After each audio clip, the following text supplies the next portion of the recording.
Andrew Salciunas. This is Kincade and Salciunas, 97.5 The Fanatic and 97.5thefanatic.com. It is a football Friday. It is Dallas week. The Eagles could end the season for the Cowboys early in November, and the Eagles got to keep on winning. And, man, did we see a great game last night, and it ended with a kick in the junk. It is Kincade and Salciunas. Connor and for John today right here on 97.5 The Fanatic. This is Kincade and Salciunas. The sports eagle god that is Saquon Barkley, floating like an angel. Like, it was unbelievable what he was able to do yesterday. And for some reason, Nick Sirianni continues to do it. He makes the easy stuff hard. Kincade and Salciunas. John Kincade, Andrew Salciunas. 97.5 The Fanatic and 97.5thefanatic.com. And a good Friday morning, Philadelphia. I'm Andrew Salciunas alongside Connor Thomas, who's in for Johnny today. Brendan Gunn producing the show. Connor, good morning. Good morning, buddy. How you doing? I'm doing great, as you know.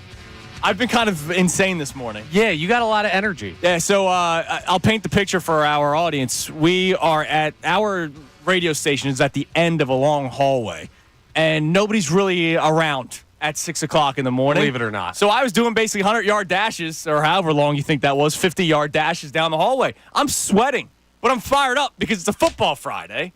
It's Eagles-Cowboys. I'm basically trying to make something out of nothing at this point because nobody's afraid of Cooper Rush and the Dallas Cowboys that are burning in flames, which is something that we should all enjoy and celebrate. But I think this Sunday, we talked about it yesterday, do you want to just go in there and get the win and go home, or do you want to beat the doors off the Cowboys? I want the Eagles to beat the doors off the Cowboys so that we can say that the Eagles ended the season of the Dallas Cowboys, and we can laugh at them as they realize that the trade deadline has already passed, so they can't do anything post-trade deadline to set themselves up for the future. They gave up picks to get an wide receiver in Mingo. The Dallas Cowboys are in shambles. Their quarterback says that they effing suck. I love that about them.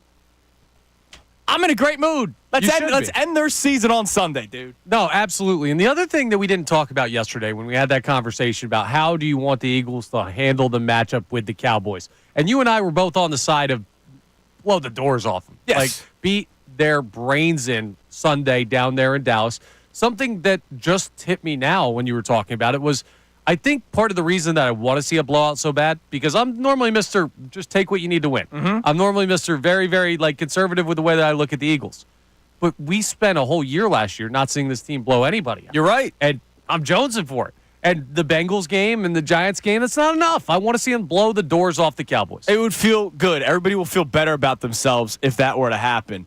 So we'll talk Eagles-Cowboys all day today. We had a wild game last night, Thursday Night Football, as advertised between the Ravens and the Bengals. We're going to talk about that in a few minutes because the end of the game was criminal and something needs to be done.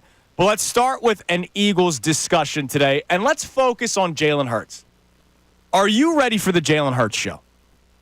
And I ask this question because we kind of asked it before the season started. Before the season started, Connor, we knew that Jalen Hurts was going to have to take a step forward in terms of his leadership. We knew that Jason Kelce was gone. We knew that Fletcher Cox was gone. We know the stories that we read throughout the entire offseason. Forget the Nick Sirianni, Jalen Hurts beef. There were reports from people that were with the Eagles, either players, coaches, higher-ups, because that was reported as well, that they were upset with Jalen Hurts and his lack of leadership last year, and they knew now that Jason Kelce and Fletcher Cox would be gone, that he would need to take that step forward. And then there was all the Eagles fans would go, hold on, don't put too much on his plate. He's still so young. No, he's the freaking franchise quarterback. Year 5 in the NFL, year 4 as a starter, and getting paid $250 million.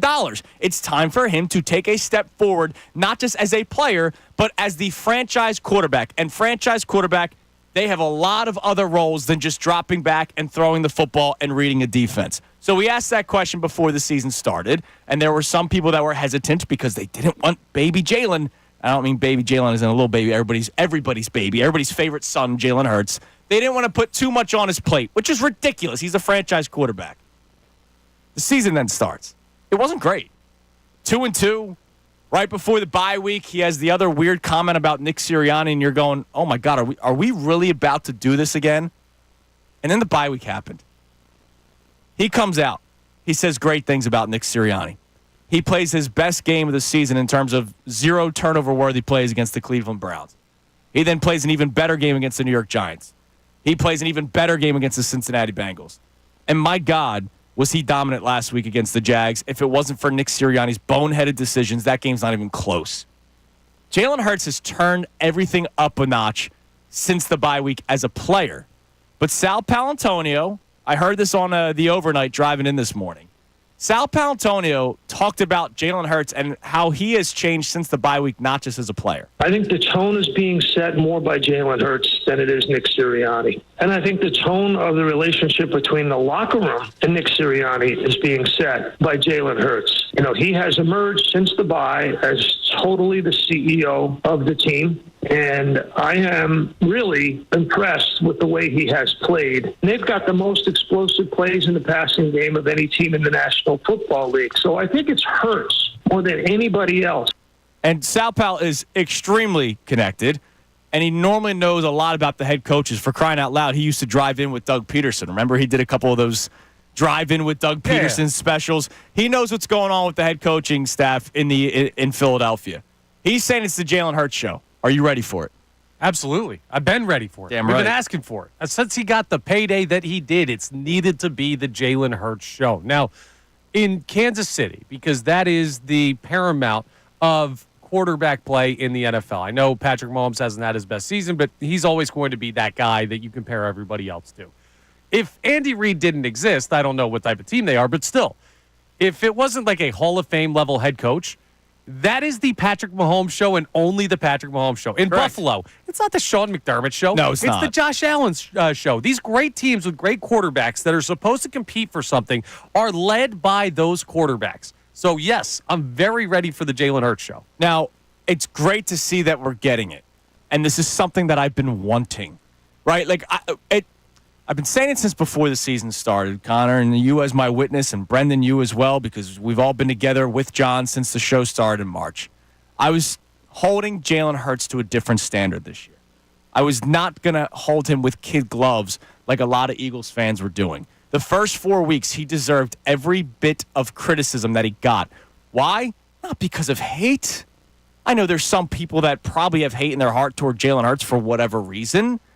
But it was because I'm holding him to a different standard. So when he is throwing 2 to 3 interceptions a game, or turning the ball over, I should say, 2 to 3 times a game, even in games that they won, you let other teams stay in it. That Packers game, they won. Great win in Sao Paulo Friday night. Still can't have all those turnovers. The Falcons game, can't have those turnovers, can't have bad throws. He has gotten so much better since the bye week. The bye week has been the best thing for this football team on a million reasons. Injuries, guys got healthier. I think the offense has changed since the bye week. Lane Johnson has literally said to reporters that he and a couple of his other offensive linemen had to go to the coaching staff and demand more of a run-happy offense. Kellen Moore seems to have mainly all of the fingerprints on the offense at this point. And Jalen Hurts, I don't know what happened. I'm looking forward to the report coming out one day about what happened during the bye week. There was some talks about Jalen and Nick Sirianni breaking bread during the bye week and basically doing like, hey, we can't keep going down this path. And it's been so much better. This is the standard that I've been holding him to, and he's finally really showing it, or at least I finally heard it from Sal Pal. So now the question is this the standard going forward that we see executed? Not just what we expect, because this is always what you're going to expect from a quarterback that gets paid the way Jalen Hurts does, that can play the way that Jalen Hurts does, that can show the leadership that Jalen Hurts most of the time does. Is this who he is now? Yeah. You think so? I think so. I don't know what happened with Hurts and Sirianni. I really don't. And it looks like they have fixed some things. I don't think Hurts has been a problem with teammates other than his teammates wanting him to maybe express more emotion, express more leadership. I think it was the Falcons game, the game where he spiked the football and he got the penalty for the delay game, which was a horrible penalty. But I think that was kind of his I'm back moment. Even though they lost that game, I think that was kind of his I'm back moment. Like, all right, I'm going to start showing some emotion again. We're seeing him smile on the sideline again. We're seeing there was the Eagles do such a tremendous job miking up players. That Nakobe Dean interception that he had to seal the game against the Jags, there was a video of Jalen Hurts going up to him after the game and telling him that was such a great play. I'm so proud of you. And I'm like, you don't normally see the offense and the defense mingling on a sideline, right? He goes up to Nakobe Dean talking about how proud he is of the young player that a lot of people have doubted. Like, I'm starting to see leadership qualities on the sideline as well that we didn't see in the second half of last year. And I think this does continue to move forward. Do I think he's Patrick Mahomes? No. Do I still want to have a run-first offense? Yes. Do I still want him to be a game manager? Absolutely. Again, not in a negative way. I just don't want him looking for the explosive play after explosive play after explosive play. If something is there, take it. And I think Kellen Moore helps him with that. I think this new mentality helps him with that. It is the Jalen Hurts show. I've been ready for it, and I'm starting to see it. Yeah, it's nice to be at this point where we're having this conversation because it wasn't even really the Jalen Hurts show in 2022 when he had that MVP caliber season because he wasn't getting paid that way. He wasn't being expected to be that guy. That was found money. Yes. That's when you reach into your pocket or your jeans when you put them on and you haven't washed them a time or two and you got a $20 bill in there. It's like, oh, okay, cool. Yeah, it's nice. Wasn't expecting this. This guy's the paycheck.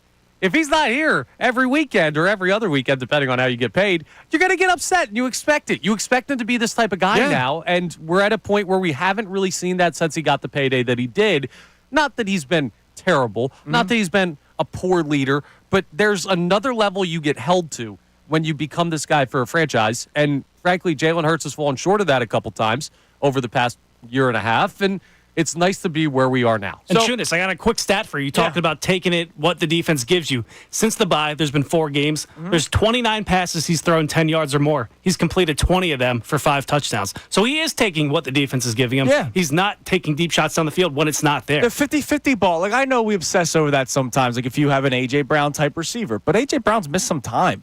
Like, find the open guy. It's okay. You don't... It's like the baseball terminology. You can't hit a grand slam with nobody on base, right? It's factual, yeah. Stop trying to throw the home run ball. Stop trying to throw for a touchdown every single play. Take what's given to you. I love 15-play, 7-minute drives because it gives your defense a breather. It takes the soul out of the opposing team. Like, this is not rocket science. I think the NFL went too far in one direction, and we're starting to see the Eagles get back to what I believe is proper football, especially when you have a beast of a running back in Saquon Barkley. So when I asked the question today at 610-632-0975, are you ready to say this is the Jalen Hurts show? This question goes to two parties. Because there are people that doubt Jalen Hurts. They read all the stories in the past.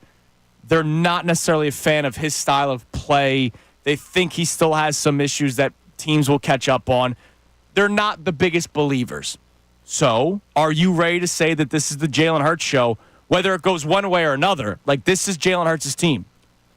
For the other side, there are people that defend Jalen Hurts to no end, right?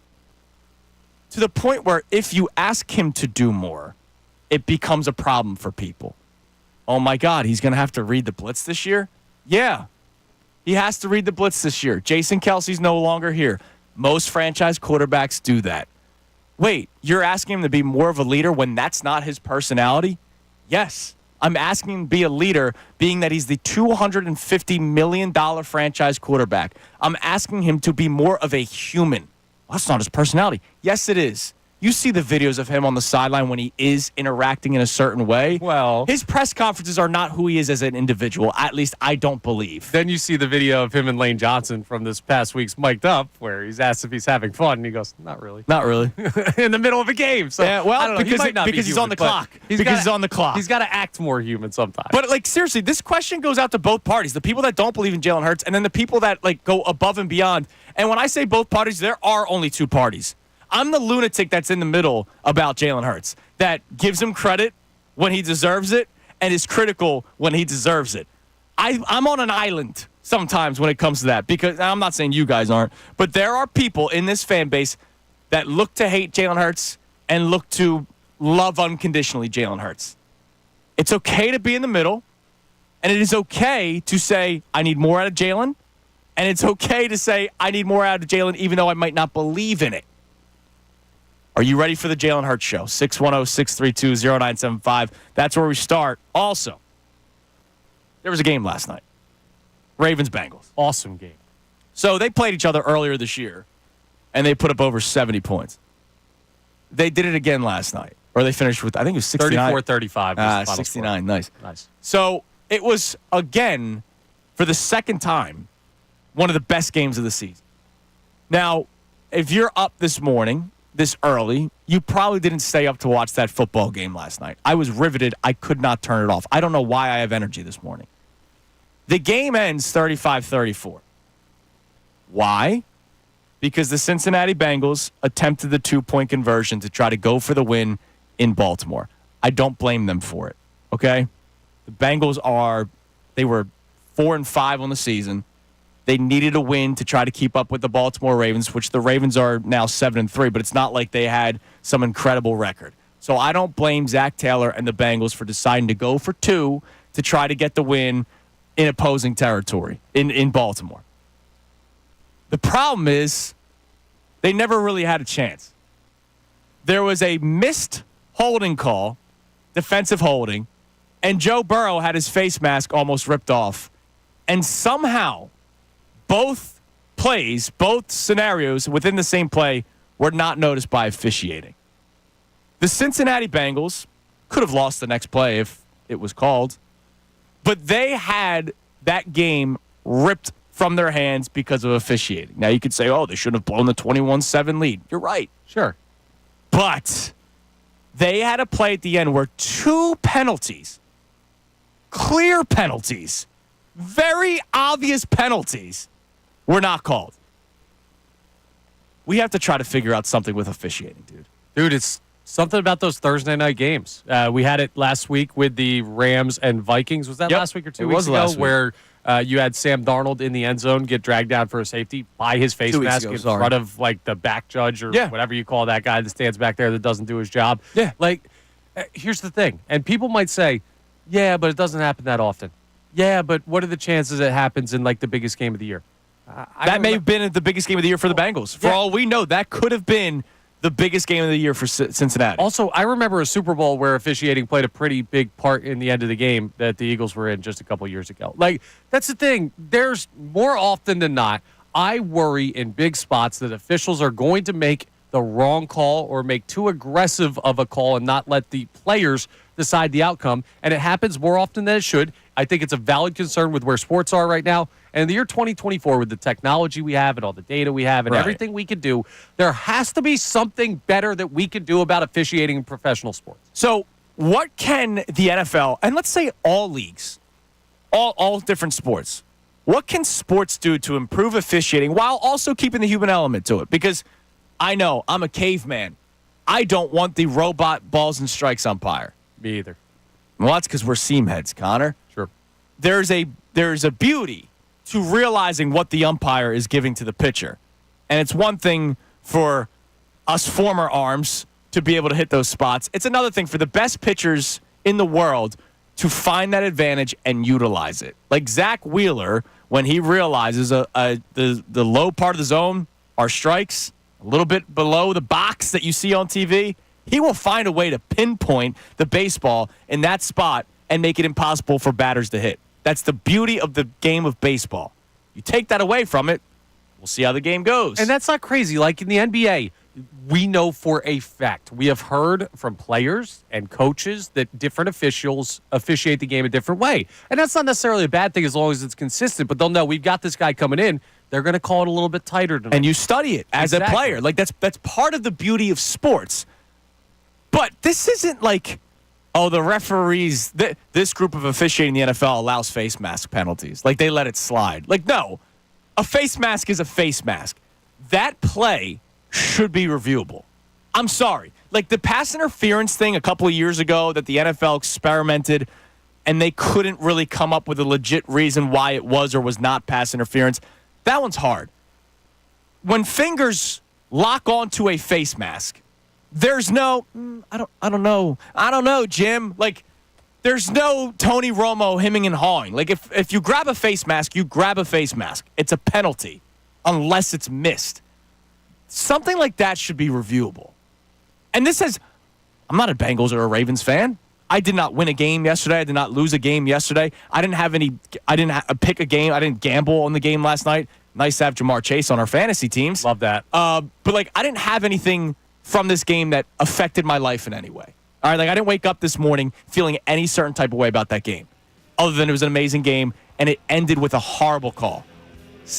We need to talk about officiating and how leagues can make it better. So we'd love to hear from you today. Are you ready for the Jalen Hurts show? And what can officiating do differently that improves sports without going completely AI, right? Completely going robotic. 610-632-0975 is the number to call in. Coming up next, we continue our Eagles talk. It is a football Friday, but we're going to revisit a discussion we had yesterday about the Philadelphia 76ers. The question was, at what point do you look at the record and standings and say, uh-oh? We had that conversation before knowing what Maxi's injury was. Got a different answer now. It's Kincade and Salciunas. Connor in for John today, right here, 97.5 The Fanatic. Fanatic Sports Update. It is officially Dallas weekend. I'm Brendan Gunn, and this update is brought to you by Popeyes.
This Friday morning, a football Friday, a Fanatic Friday. Friday of Eagles-Cowboys, man. So, look, there's not much luster to the game itself because the Eagles-Cowboys rivalry kind of takes a bit of a hit when the Cowboys are irrelevant and Dak Prescott is not around and people are finally coming to terms with realizing that the Cowboys have been irrelevant for like 30 years now. It's amazing when the Cowboys fans are as quiet as they have been this year. I think we've heard from one, and it was 2 days ago. The guy heard the promo. He just wanted to call in and talk about how his team stinks. Like, it's amazing. And look, the Eagles-Cowboys rivalry is real when both teams are good. Gone are the days of the 2-14 as long as we beat the Cowboys. No. When both teams are good, the rivalry is real. It's like Phillies-Mets, right? I hate the Mets with a burning passion, but I get it. People don't get up for Phillies-Mets when the Mets are irrelevant, right? They get up for it when it's coming down the stretch. 2007, 2008. This year, unfortunately, it didn't go over well for the Phillies. Yeah, let's not bring that one up. Let's move on from there. But the Eagles-Cowboys rivalry is not the same when the Cowboys stink. I'd rather them stink year in and year out. But from a talking standpoint, when they are the way that they are this year, and we're watching them basically fall apart, and who knows how much longer the Jerry Jones era continues, it's kind of just like another game on Sunday. Yeah, pretty much. And all of the potential downside is on the Eagles side. Like, if you're a Cowboys fan right now and you're looking at this game, you're saying, okay, well, we're probably going to get smoked. Our team stinks. Our GM/owner is going on local radio and yelling at people for asking him questions. Right, He has no idea what he's doing. So if we lose, we lose. And if we win, how awesome will that be? On the Eagles side, it will be, well, we can't lose this game because of how much better we are. And if we win, we're expected to. So it's one of those where the Cowboys have nothing to lose. The Eagles have a lot to lose. And Absolutely. It's kind of tough from our perspective to get overly excited about. Yeah, like, I don't care about old Cowboys players that we hated. Like, I don't. I care about winning this game and then being focused on Thursday night against the Commanders, who you are one win behind. They've played the extra game, but you're one win behind in the NFC East. Like, I am looking ahead to Thursday. Obviously, I want them to beat the doors off the Cowboys because I would like for them to end their season. But if I'm being honest with you, like, I'm thinking about, all right, how are they going to beat the Commanders after they win this game? Like, I've already kind of written in a W for the Eagles. No. See, be careful. Because you can never, ever already write in a W. I know. Like, that's not how this league works. But that's kind of what I'm doing. Works. Well, I'm warning you to not do that. I think they win. I think they win comfortably. But in the karmic sense of this matchup, don't go counting your chickens before they're hatched. Listen, we need karma to swing back in our favor. All right, so we're going to be talking Eagles all day today. It is a football Friday. Our main topic today, are you ready to say that this is the Jalen Hurts show? That everything is on his plate. We played a clip from Sal Paolantonio that we will replay for you coming up later on the show, where he said since the bye week, the CEO of the football team is not Nick Sirianni. So Nick Sirianni basically does nothing except for make bad decisions. The CEO of this football team is Jalen Hurts, and Jalen Hurts has played much better since the bye week. He's taken leadership better since the bye week. Are you ready to say one way or another, whether you're pro Jalen Hurts or anti Jalen Hurts, because for whatever reason there's no middle ground, are you ready to say that this is the Jalen Hurts show? And the officiating conversation, because the Bengals lost the game last night because of 2 missed calls on a 2-point conversion. What can leagues do to make officiating better, but obviously still keep that human element into it? Those are our 2 topics to jump off on. But the Sixers discussion. We need karma in our favor.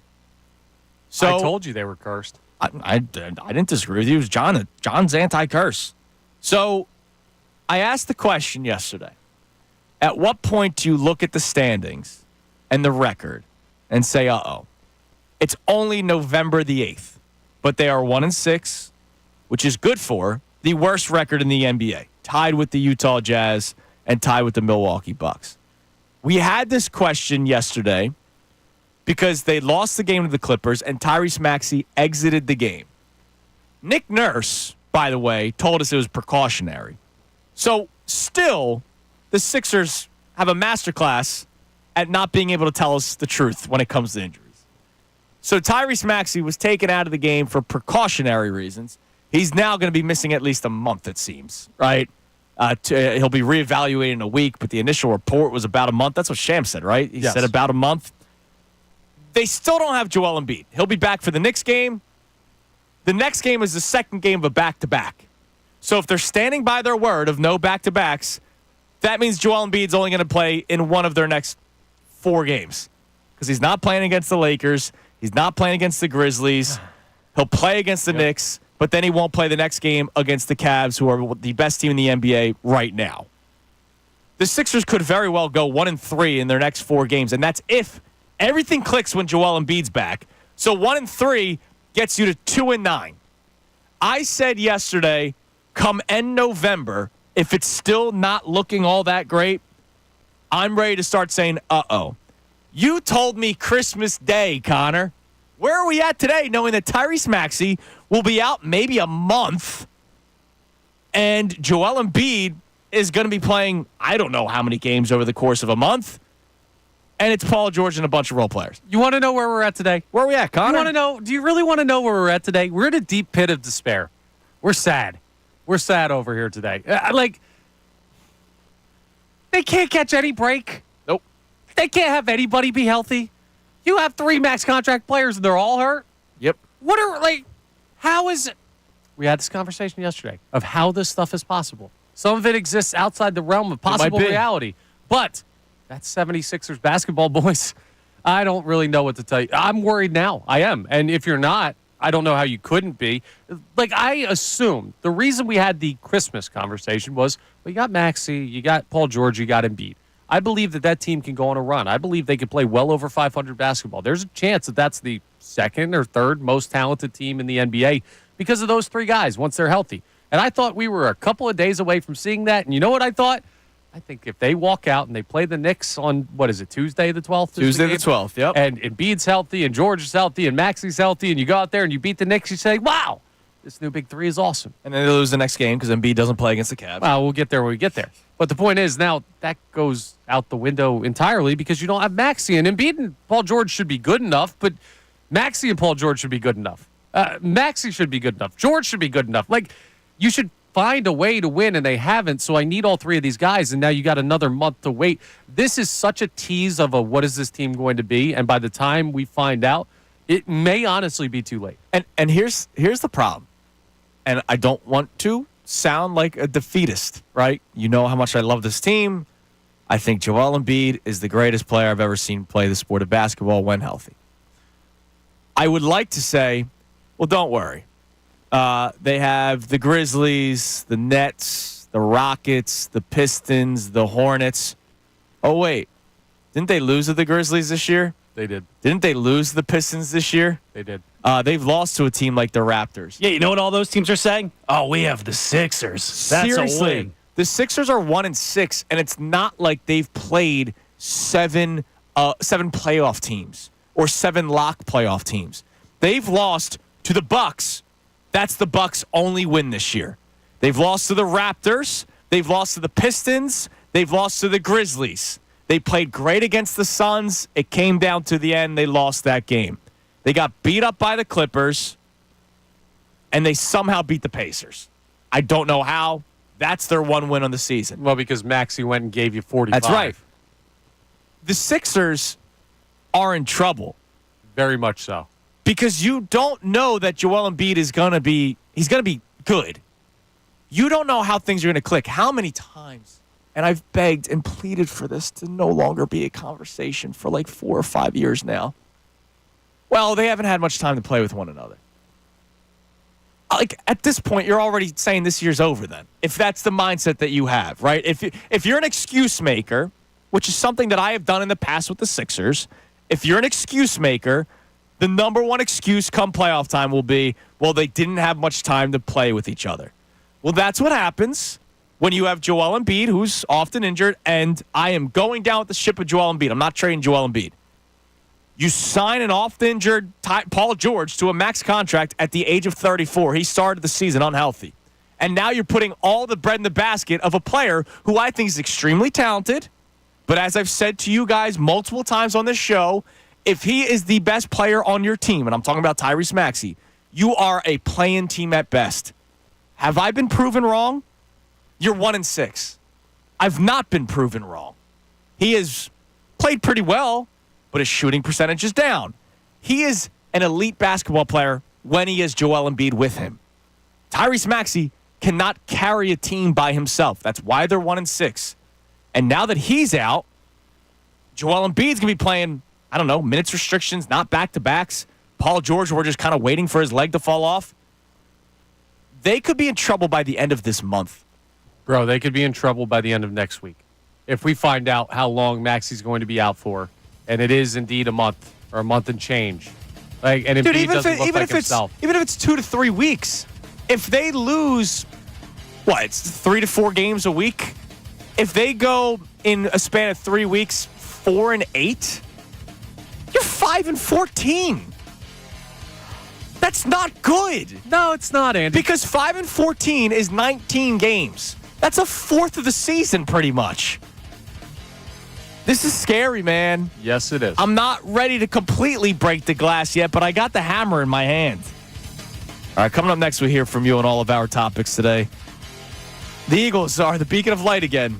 Man, is it a roller coaster in this freaking city? We want the head coach fired, but they're the beacon of light. It's Kincade and Salciunas, 97.5 The Fanatic.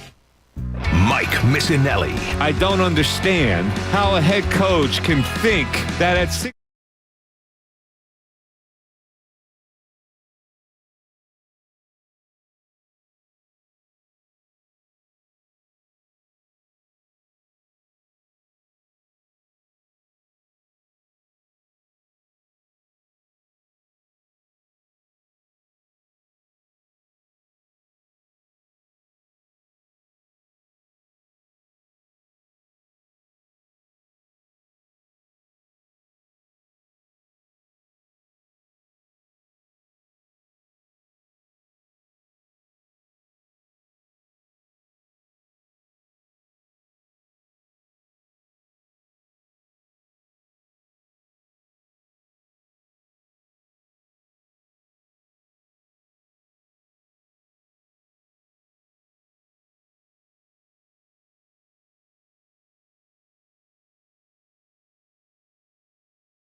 6:47 on Kincade Salciunas, 97.5 The Fanatic. Connor in for John today. Johnny under the weather. So we hope he's feeling better as the day goes on. He'll be back in on Monday. All right, so we got a lot to get into today. It is Eagles-Cowboys Friday without the lure of Eagles-Cowboys Friday. Are you ready for the Jalen Hurts show? Because Sal Paolantonio said last night on Overnights, and we'll replay the audio for you to start the 7 o'clock hour. He said on Overnights last night, or whatever show he joined, I heard it on the overnight driving in, that since the bye week, Jalen Hurts has become the CEO of this football team. He has just taken everything and ran with it. Are you ready for the Jalen Hurts show? Both sides. For those of you who are super Jalen Hurts fans, that anytime he's criticized, you almost cry and you almost don't want him to have more on his plate. He's the franchise quarterback. 4th year as a starter. 5th year in the NFL. $250 million man. He needs that stuff. For those of you who hate for whatever reason, look, he's the franchise quarterback. This is the direction it's going to be. Yeah, it's part of the job description. This is why I was kind of conflicted when the reports came out about the Seattle game last year where him and A.J. Brown went rogue and kind of ran their own play. I was annoyed that they didn't listen to the coaching. But at the same time, I was like, I'd probably rather have Jalen Hurts making these calls. I was more annoyed that he just didn't own it. Yeah. Like, that's bad. Like, that's a bad look. I got you. I don't not to go back down memory lane, but that's a bad look. Well, my point is more like this is a guy who I trust to make decisions for the offense. This is a guy that when I saw Brian Johnson calling the offense and Jalen Hurts went rogue, I was like, I don't blame him. He'll probably do a better job just kind of figuring stuff out. Yeah, was it the Saints game this year where he checked into that Dallas Goedert play that got the 60? Like, Jalen Hurts, he knows how to play football. All right? That's true. Like, factual. He knows how to play football. So I'm with you. Like, I want my quarterback to be able to read a defense and say, you know what, let me check into this play. It was just a bad look when Nick Sirianni seemed like a complete dope. And that's fair. But the bottom line is this is what I would like from Jalen Hurts, and I think he's capable of it by reactions I've had to things he's done in the past. So him taking over is not, we're asking Jameis Winston to run the offense. Right, no. We're not asking Cooper Rush to run the offense. We're asking Jalen Hurts to be the guy, and I think he's capable. So we got that. Officiating, because the Bengals got screwed last night. How can we make officiating better while still having the human element in sports?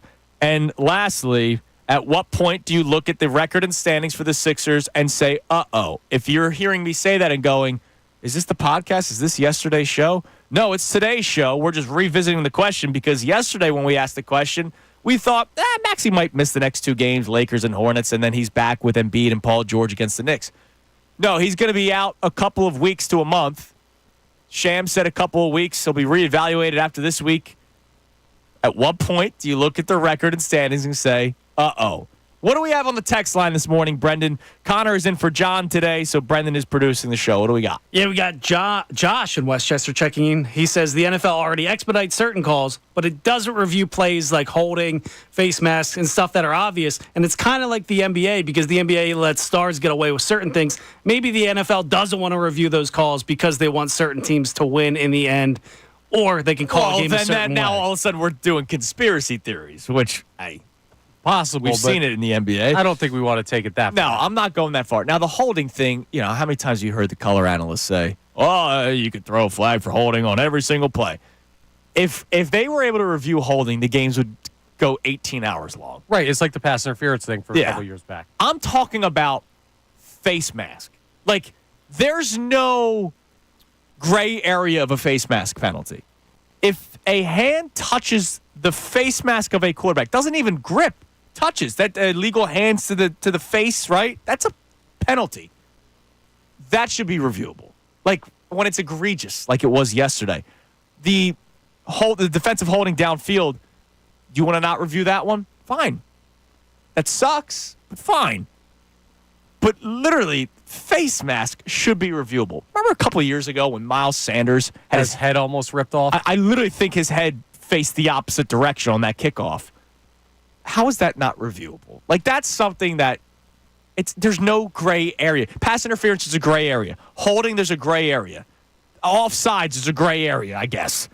There's no question about a face mask. Yeah, and our texter Josh brought up the expedited review. They reviewed maybe the most controversial play call I've ever not penalty call. The game call, Saquon fumble one. In like 2 seconds. Yeah, it doesn't take You're long. telling me you can't get the face mask review done? Well, because they're not doing. It's not the referee in the booth anymore. Remember back in our day? Yeah. Like 5 years ago, where they would actually go under the little thing. I love it. I miss the hood. I that do they miss used to, those. just stick But their now head it's in just there. somebody in New York that goes, nope, that's fumble, not a fumble, penalty, not a penalty. Like, it shouldn't be that hard. It's not.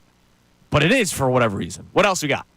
Yeah, we got a no-name Joe from the 610 checking in. He says, for the Eagles, it's the Jalen show, but also the Fangio show on defense. You can't write him off either. When both those guys are being the CEO of their unit, they're going to be on point, and they can beat just about everybody. Yeah. Look, let's face it. We've all played sports before. You turn to your fellow player before your fellow coach sometimes. Yes. So, like, I love Vic Fangio, and Vic Fangio is the CEO of the defense, to the texter's point. But, like, you know, if a player wants to talk to somebody, they're going to probably talk to another player before they talk. Or Brandon Graham. Yeah, you're going to talk to the player before the coach. And so we asked for Jalen Hurts to be more of a leader.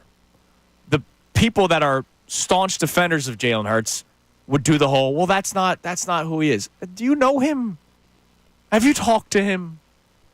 I don't think you have. Just a hunch. It's like the Joel Embiid thing. He's got no heart.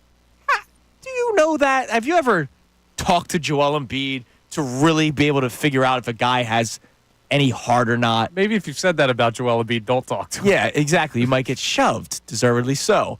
But, like, Jalen Hurts is the leader of this football team, or should be the leader of this football team, and per Sal Palantonio, we'll play the clip for you coming up next. It seems like he's getting to that point. So coming up next, we reset the show. We continue reacting to everything that we've talked about with you at 610-632-0975. Now, speaking of Vic Fangio and the defense, that game last night was amazing. Lamar and the Ravens are a problem, and we see them on December 1st play the Eagles. But we also just saw the Eagles play the Bengals. The Eagles defense deserves even more flowers than we've given them like a couple roses. They deserve a freaking bouquet, because sometimes you can go, wow, wait, they were able to slow down that team? We'll talk about that coming up next as well. It's Kincade Salciunas, Connor, and for John today right here, 97.5 The Fanatic. Fanatic Sports Update. Dallas back in Dallas.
Friday here on 97.5, The Fanatic. Coming up later on this segment, we're going to talk a little bit more about the defense for the Philadelphia Eagles because there was another electric game last night between the Bengals and Ravens.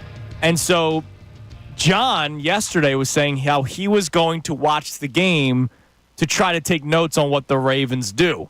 I just watched the game because I just want to watch good football, and damn did I get it.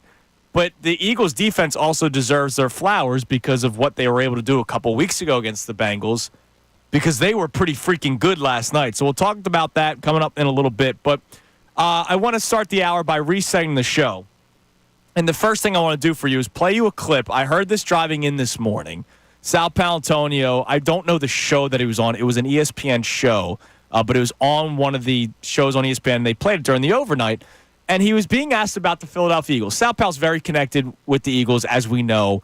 And he's very connected with, like, the inside. It's not just who's playing well. Like Sal Paolantonio, if you guys don't remember, I mean, Sal Pal used to be an incredible non-sports journalist. I mean, investigative journalist. Like, he's amazing. So he knows what's going on behind the scenes. And take a listen to what he had to say about Jalen Hurts. I think the tone is being set more by Jalen Hurts than it is Nick Sirianni. And I think the tone of the relationship between the locker room and Nick Sirianni is being set by Jalen Hurts. You know, he has emerged since the bye as totally the CEO of the team. And I am really impressed with the way he has played. And they've got the most explosive plays in the passing game of any team in the National Football League. So I think it's Hurts more than anybody else. So Jalen Hurts has become the CEO of the football team. Now, we haven't even talked about the Nick Sirianni angle of this, and I don't really care, to be completely honest with you. Like, I don't again, we went back last segment. It's player to player is a better relationship than player to coach most times. Right. So I don't care that it's not Nick Sirianni, and we will talk about Sirianni coming up later on this hour. But Jalen Hurts has become the CEO of this football team. He is the leader of this football team. The videos that came out from this past victory against the Jags, the way he spoke with Nakobe Dean after Nakobe Dean made the big interception was amazing. Like, I love that kind of stuff. And so he has changed as a leader, it seems. He has not put up a stink about the change in the offense. If anything, well, maybe he likes the change in the offense, but I think who knows? The players advocated for it. Yeah, it, exactly. So. At least the offensive lineman did. And Sal Pal is saying he's the guy. He's the guy that people are now looking to. The problem with last year, people wanted to look to Jalen Hurts. By all reports, they wanted to look to Jalen Hurts when times were tough. And he did not handle those situations well, according to reports. And I believe those reports. This year, we are seeing a new Jalen Hurts post-bye week. I don't know what happened. I don't know if he said to him. Remember earlier in the year, Nick didn't talk to the team after a win? Yeah. Or I forget if it was a win or loss. I don't remember. It was Jalen was the one that addressed the team, and Nick never spoke. I think that's okay. And I want more of that. And then post-bye week, he has taken and run with it. So our question today is, are you ready for this to be the Jalen Hurts show at 610-632-0975? And I asked this question for both parties. For those of you who aren't really the biggest Jalen Hurts fans, just deal with it. He is the franchise quarterback. They're not trading him. They're not moving on from him. They might have to change the offense a little bit to make him more effective, which is something I've been calling for all season long, and it has freaking worked for them the last couple of weeks. But he's also this leader that, remember, he's not a good leader. Maybe he is. I mean, I think he is. I think his track too. record would show that he is. And we're not asking him to be LeBron James. No. Where you make roster decisions and get coaches fired. He's not Bryce everything. Harper. No. He just needs to be the guy. Like, when you say, this is blank's team, we hear that all the time. Oh, whose team is this? Yeah. This is Jalen Hurts' team. I know Saquon Barkley's a monster. He plays running back. It's not going to be his team. Like, I know you have some good players on defense. I know you have some veteran offensive linemen, or really one in Lane Johnson. Mailata's getting there. But this is the quarterback's team once he gets paid. And it hasn't felt like, oh, this is Jalen Hurts' team as much as it probably should. It's felt like Jalen Hurts is an important part of this team, but it's not, this is his. The Eagles go as Jalen Hurts goes. We know that in play, but you need to know that Monday through Sunday. Yeah, you absolutely do. And so, according to Sal Powell, he's taken over. He's the CEO of this football team. And so, for those of you who are pro Jalen, I'm not making this up. You guys remember, there are people that, oh, come on, that's not who he is. That's who he needs to be. Sometimes you need to be something that you're not. Oh, well, then he's not being real. It's not like I'm not asking him to stand on a chair and, let's win it for Gipper. No, but like when they look to him as a leader and he's got to do certain things, he's got to do it. That's life. There are some. I used to be a quiet kid. Look what I do for a living now. God, I miss those days. I know. I'm a bit of a red light guy. I act a little bit differently once the microphone is on. You can ask my wife that. Why do you talk so much at work, but then you're quiet at home? Because I have to do it for a living, damn it. Like, sometimes you have to do things that might make you uncomfortable. FanFest. I didn't want to address the crowd. I hate that stuff, dude. I was asked to do it, so I did it. Right? Like, that's kind of the way it is in life. So, a radio host that doesn't like public speaking. Yeah, kind of crazy, right? That there's only 3 of us. I don't think there's anybody listening to the show. That's how I tell myself. I am talking to Connor Thomas and Brendan Gunn today, all right? And Haley, who's running our YouTube feed. Sometimes you got to do that as a leader. So for those of you who are so defending of Jalen Hurts and, let's not ask him to do too much, he's doing what he's supposed to do, and he's doing great at it. So why wouldn't you want that? Are you ready for the Jalen Hurts show? I mean, yeah, absolutely. I've been ready. I'm over ready. Like, this is what this is supposed to be when you pay a guy. It's not supposed to be. And you know what I think it is, too, for some people, and I don't blame them. You look around the NFL at guys getting paid like Jalen Hurts is getting paid. And I think it's about a 50-50 split. You have Lamar Jacksons and Josh Allens, and you saw what Joe Burrow did last night. And you have guys like that where it's just they are the guy on the field and off the field. They answer for the team. They play as the team captain or the most important player, whatever you want to call that. And then on the other side of the spectrum, there's the Trevor Lawrence, the Deshaun Watson, the guys that you paid, Daniel Jones, that are not worth anything to the team, and the team would be better off without. And the tough thing, I think, is when people compare Jalen Hurts to the quarterbacks, they compare him to all of them. They say, well, yeah, but he's not Daniel Jones. Yeah, but he's not Deshaun Watson. That lowering the bar kind of cuts him slack that he shouldn't have. Right. He needs to be. No, hold him to a higher standard, which is what I've been doing since this season started. I warned you that I would hold him to a higher standard. If he played a bad game, I will be critical of Jalen Hurts. Not say trade him, cut him, he stinks. No, you got to get better at this. You got to get better at that.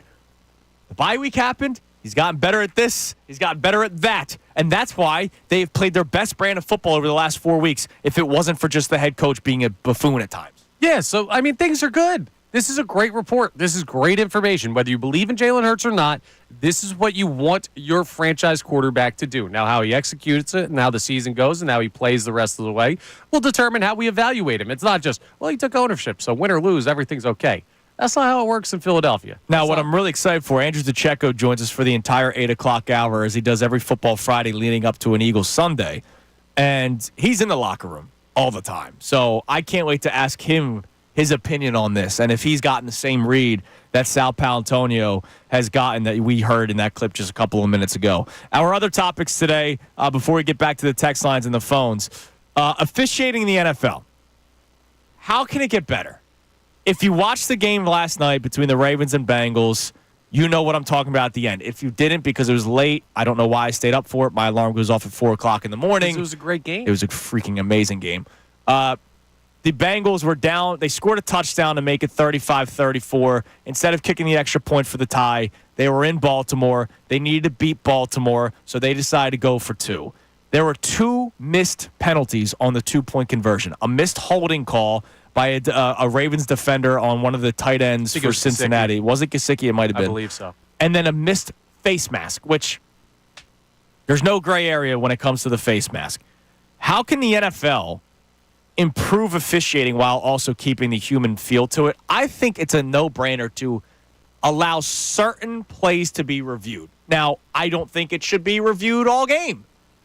Just like remember the old days, any play under 2 minutes is reviewed by the officials. Yeah, the upstairs replay. Like, that was a game-defining play. Like, if they call the face mask, they attempt it again. Yes, from like the 1 inch line. And it's a face mask. Like, it's not a ticky-tack call. The guy's face mask was grabbed and pulled down. That's a penalty. There's no, oh, well, maybe, no. That was a penalty. Right. There's no subjectivity to a face mask. No. It's not a hold. It's not pass interference. It's literally grabbing the face mask. Or to a quarterback in general, hand to the helmet. Like, a pinky is a 15-yard penalty to the helmet. The guy's face mask was pulled down, and I had no skin in the game. So this isn't me, like, the next morning upset that I lost my bet. No, it's just for the brand of the sport. Yeah. That can't happen. And the other thing that we need across all sports, too, in this conversation, like, not only do we need to use the technology smartly that we have at our disposal, which means expedited reviews of things that should be reviewed, that are not judgment calls, but that are, like you said, objective. Like, just straight up, objectively, this is the wrong call. But the other thing we need public punishment for officials. I'm not talking about jail them or anything. I'm not talking about fire them. But listen, if I was to do something on these airwaves that was egregiously bad, I'd probably get suspended or something. Like, I would have an issue with the boss that people would hear about because we are in a public space. Officials are in a public space. If they mess up, I need to hear not just like, oh, the league says we got it wrong. No, I need to hear, yo, this guy's getting docked something. This guy's missing a game. This guy's going to have some type of course he's got to take to improve his calls. This guy's going to have some type of repercussions for being not as good at his job as he should be. Because the rest of us do. Why are officials so high and mighty that they don't get criticized? Dude, it was so weird. Baseball, I don't know if you saw, not that there was any stories from the World Series about the umpires. Did you see the grades of the umpires throughout the regular season that were selected to ump the World Series? No, were they bad? Bottom half of the league. Really? All, what would that be? 8-6? Right? Because you do the 4 and then the 2 in the outfield for the playoffs. Yeah, they got the So extra guy. all 6 umpires were bottom half of the league umpires. Like, well, they're due. it should just be the top 6, right? Like, it should just be something that simple. But whatever, they didn't do that. There's got to be, you're right, there's got to be some sort of punishment. I don't know. It's ironic, too, because the punishment is, hey, your season's done. You're on vacation for the next 6 months after you just got paid. That's your punishment. You don't get to you don't get to ump, ref, whatever in the highest game. Oh, okay. I'm going to the beach. I got paid a lot of money, and now I can go to my shore house or keep my my law job because a lot of these guys also are lawyers and they make a ton of money. And they're unionized and it's tough. But I'll tell you what, if one of the local unions was building buildings that collapse every 5 seconds, I think there'd still be something you could do. And right now, we see too often officiating collapse in the biggest moments. I mean, that was a huge moment that literally you could say cost the Bengals the game. And then the other thing, the Sixers, we asked this question yesterday. At what point do you look at the standings and the record and say, uh-oh?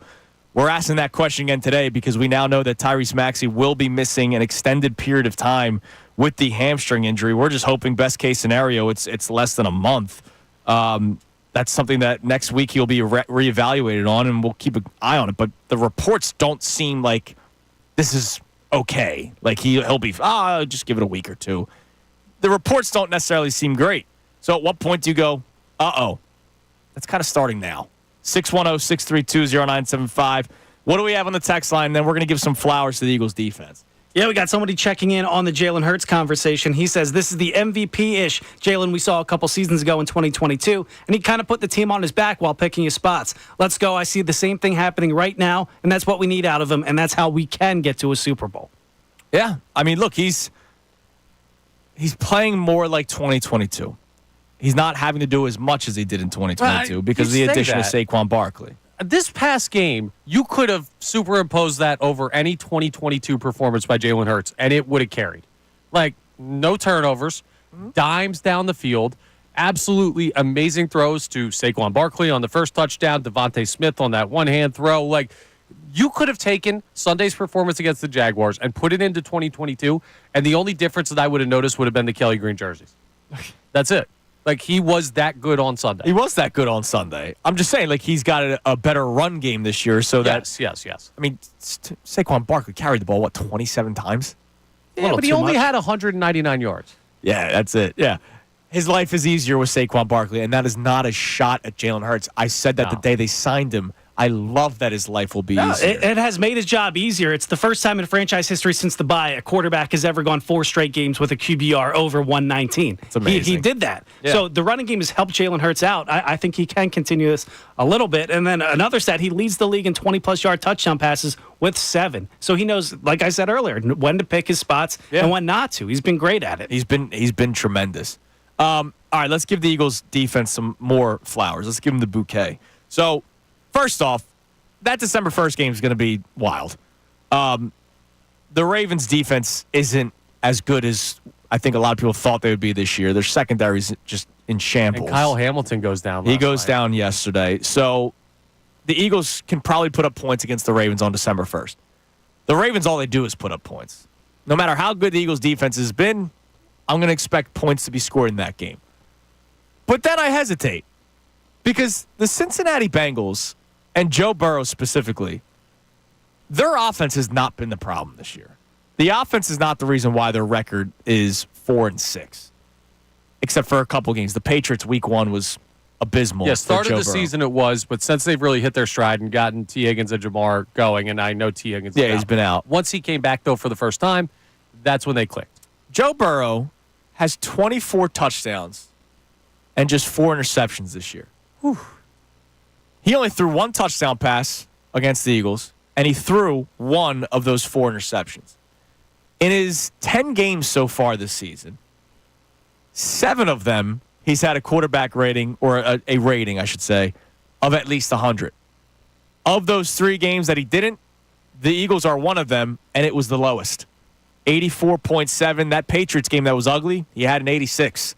His lowest rating all season has been against the Eagles.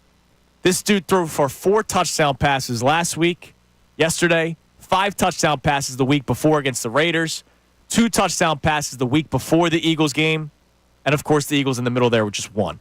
Joe Burrow has been spectacular this year, and the Eagles made him look like another guy.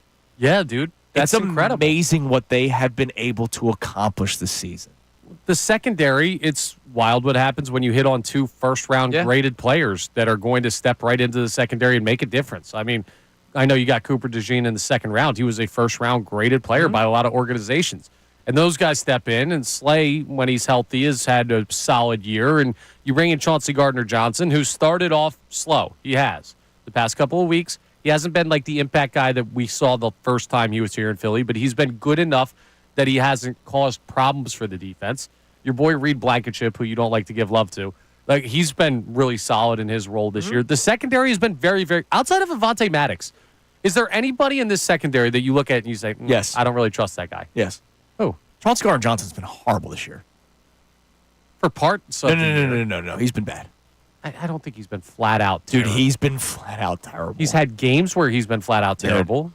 He's been flat out bad this He's year. got And- one of their, and- 4 interceptions? And I like Chauncey Gardner-Johnson. Yeah, because it was deflected by Isaiah Rodgers. Right spot, right time. I like Chauncey Gardner-Johnson. So this is not me saying, oh, I wish they didn't sign him. I was so upset that they did not bring him back last year. And I do believe his agent was the reason why that happened, and that agent was dumb. He's been targeted 21 times. He's allowed 14 catches. That's Yeah. 2/3 of them. Yeah, dude, That's terrible. he's been horrible this year. It's not good, but it's not. But I think – no, he's horrible.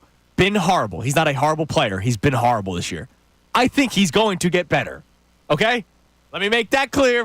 Somebody's driving. Oh, you find something bad about everything.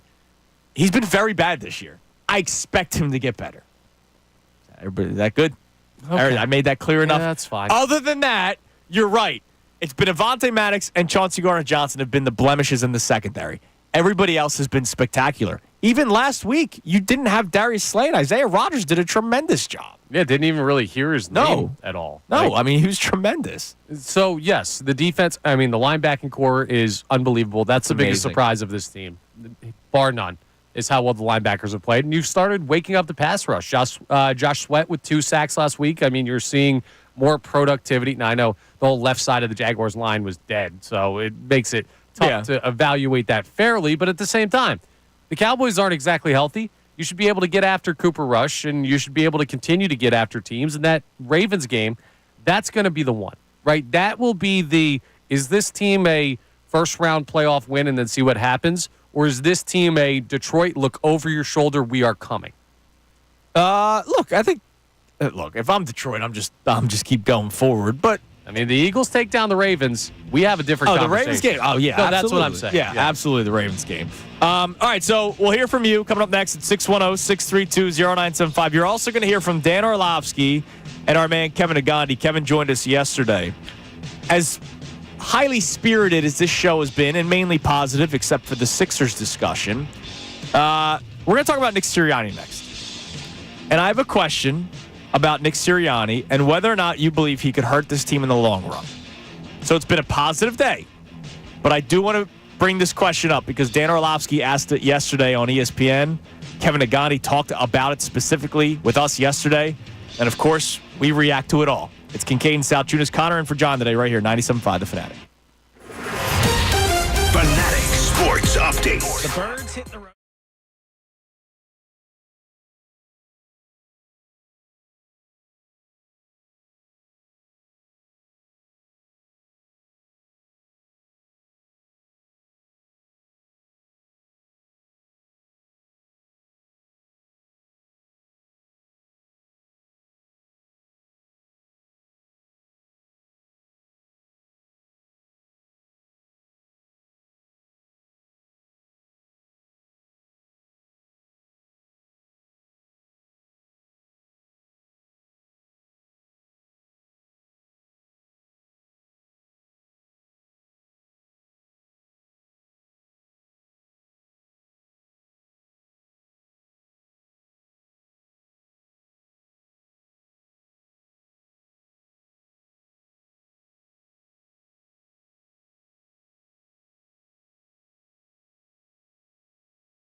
Kincade Salciunas, 97.5. The Fanatic. Connor Thomas in for John today. John under the weather. He'll be back in on Monday. Sometimes I still hear his voice. Yes, you do. You just heard it there. That's right. Brendan Gunn producing the show today. And coming up for the entire 8 o'clock hour, as he does every single football Friday leading up to an Eagles game, our man Andrew DeCecco will join us. And I can't wait because doing this job, sometimes you got to find the storylines. And there's not much of a storyline with this Eagles-Cowboys game other than you can probably put the final nail in the coffin. And this is what I want them to do. I want them to beat the doors off the Cowboys. I want them all to be miserable. I want Cooper Rush to be the next quarterback for the Cowboys to say, we bleep and suck. Like, I want more of that. And I want the Eagles to be the team to do it. But when we have Andrew in for the hour, we get to talk like football. We get to talk about matchups, right? He studies all this tape. And I can't wait to ask him about the Jalen Hurts discussion that we're having today. Are you ready for the Jalen Hurts show? Because Sal Paolantonio has said that since the bye week, Jalen Hurts has basically been the CEO of the football team. And look at how well they've been playing. Look at how it seems like the vibe of this team's better. Obviously, winning big helps out a lot. Beating the doors off the Giants, beating up on the Bengals, who you saw put up a lot of points last night against the Ravens. Seeing the Eagles play good football since the bye week, and Jalen Hurts also taking the CEO-type role as the franchise quarterback, which is something I was going to hold him to this year, puts me in a very good place, Connor. No, it definitely should. What's this, his 6th year in the league, right? 5th year in the league, 4th as a starter. Got you. Yeah, this is kind of – and here's the thing with Jalen Hurts. We asked him to do this last year because of what he did in 2022. He accelerated the timeline of becoming this guy by having the MVP caliber season and leading them to a Super Bowl appearance and all of that stuff. So I'm not faulting anybody for asking him to be this guy. But the other thing you have to remember is you don't just walk in somewhere and automatically become this guy who, it's his team, right? That doesn't happen overnight. You're right. It didn't happen for Lamar. It didn't happen for Joe Burrow. It didn't happen for Mahomes. Sat a year. It takes a little bit of time for all of these guys. We get so caught up with this guy doing this now and we forget, hey, it takes time to develop the leadership. You have to go through some trials and tribulations to become the guy that you are. You have to win. You have to lose. And not that Jalen Hurts should not have been this guy last year, but I'm okay with it taking him to here to start to become this guy again, like we saw in 2022, and there were other guys on that team. And I think maybe we turned a corner with that. Now, when do we turn the corner with the head coach? We may not. Never. So I believe there is a reason why Jalen Hurts needed to take over. I just believe it. I know that everybody says, everybody likes Nick. Everybody likes Nick. That's great. We've talked about this on the show a few times. You can like somebody and then they do dumb things and you go, what the hell is this guy doing? Nick Sirianni, players probably realized during that Jags game that his decisions were putting them in a bad place. We've all played sports. If a guy strikes out at the bases loaded, you're going, man, that was the big moment that we probably lost the game. It doesn't mean you hate. It doesn't mean you hate your teammate. No. But you go, that was the moment that we lost that baseball game. There's probably players on the team going, and we would have really beat the doors off that Jags team if it wasn't for the Saquon non-fumble that was a fumble and Nick's bad coaching decisions. So maybe Jalen Hurts needed to take over as the CEO of this football team.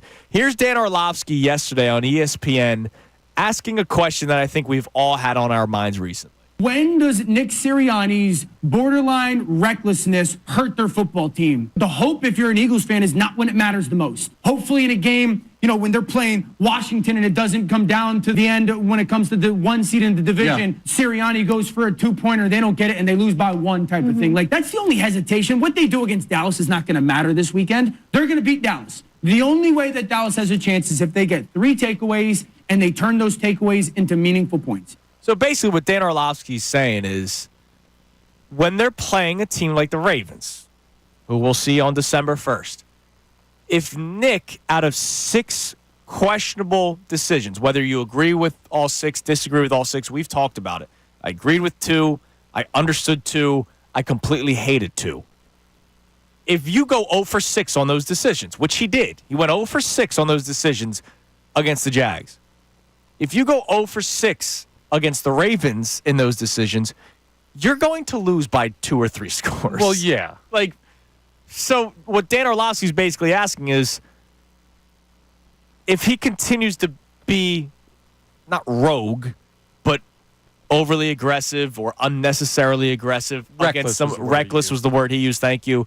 Against some of the better teams in the NFL, could that hurt them? And the answer is yes. Oh, absolutely. But it's a different question than the one we asked, what was it, last week or earlier this week? Can you win in spite of them? Yeah, on Monday. Yeah, because you can still win because this isn't the guy Nick Sirianni is every time. If this was the guy he is every time, this team would stink and he would not have a job. Like, he would not still be the coach if every week was what we saw against the Jacksonville Jaguars. There are good performances still to be had by Nick Sirianni. The problem is you're always waiting. It's like playing Minesweeper. You remember? And you're clicking around little boxes, and not everyone always understood how to play. And you're like, well, this got really good at that. Yeah, I do like Minesweeper. I was at the pool store that I used to work at. You're a big Minesweeper Big guy? Minesweeper guy, yeah. Or a solitaire. But the point is, money. every click that you make, you're like, I feel pretty safe that there's not a bomb under here, but there always could be. And that's what a Nick Sirianni coaching performance is. So you can still win with him because there's no guarantee that when you play those important games, he's going to have one of his blow-up games, his episodes. Yeah. But if he does, it's going to be very hard to beat good teams. Here's Kevin Nagandi yesterday on the show talking about his lack of trust for the head coach. No. After what you saw on Sunday. You don't even need to answer. Finish the question. I don't trust the head coach at all. In any situation. Absolutely not do I trust the head coach, and that's why you've got to throttle them from the beginning. So, look, I'll ask the question. Do you trust the head coach? More than the average fan right now. Okay. Because we get emotional, and it leads to our evaluation. If you actually break down Nick Sirianni's ability to coach a football team, it was below where you should expect a coach of a team this talented to be. But is it a guy that has absolutely zero clue what he's doing? I don't think so. I don't think he has zero clue. Yeah, but some people treat it that way. I know. And this is not just for me and you. I know. You're right. There are people out there that say, this guy's a moron. He should not coach this team. He should be fired tomorrow. And I don't think he's that bad of a coach. But I do think that there's a healthy level of distrust that you should have. Well, do you believe he can hurt this team in the long run? Yes. Yeah, me too. If you don't think he can, you're crazy. Yeah, but people keep on, but they keep winning. They keep on finding ways to win. And that's why I bring up the whole, yes, against the Jags. Like, you can make 6 mistakes against the Jags as the head coach and pull out a win. Thankfully, Nakobe Dean made that interception. What if he doesn't make the interception? The Jags win the football game. Maybe. All I'm saying is Nick Sirianni's got to change, and he's got to change fast. We asked for Jalen Hurts to change, right? He changed, and it's worked out. We asked for the offense to change. He changed, and it worked out. Why should Nick Sirianni speak to the media, look in the mirror, and say, I'm going to keep on doing what I believe is best for the football team, even though it's negatively impacted the team multiple times this year? We've asked for change. Change has come, and change has worked. Why would Nick Sirianni not?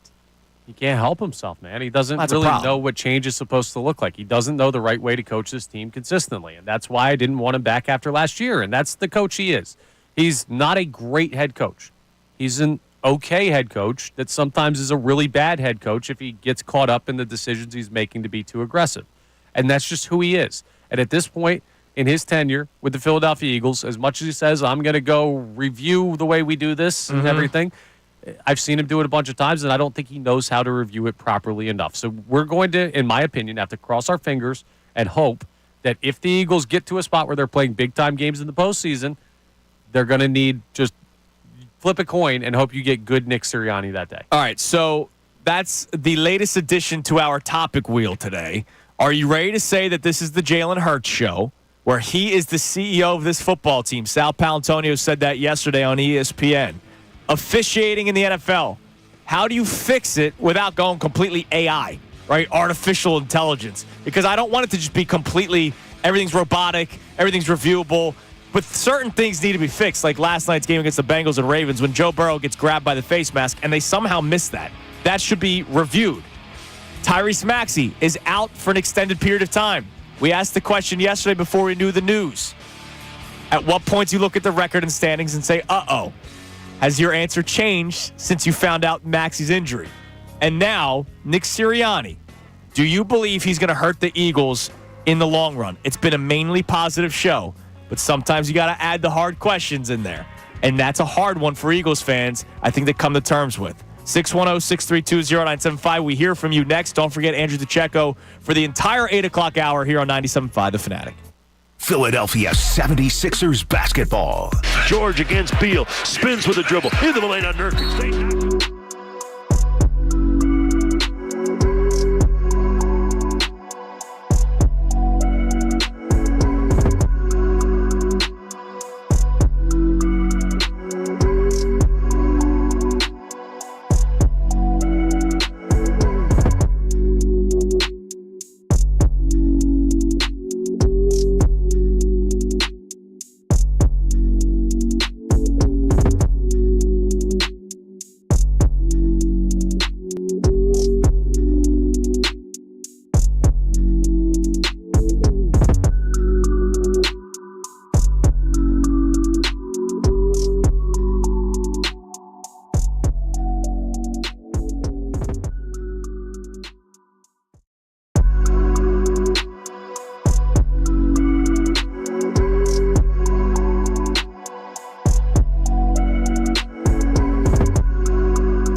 9:47 on Kincade Salciunas, 97.5 The Fanatic. That's a plane.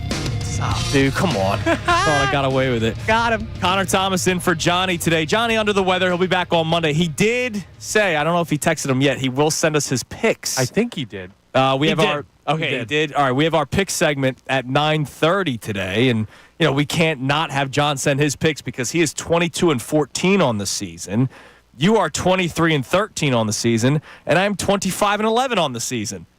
Pretty good. Yeah, pretty good. pretty So good. I have to look at them still. I have not looked at any yet. I haven't either. So we'll do our picks coming up at 9:30, and of course for the entire 8 o'clock hour, we'll be joined by our man Andrew Jucheco, who we were talking to during the commercial break, because he shows up early. Like he's on from 8 to 9, but he's not here at 8.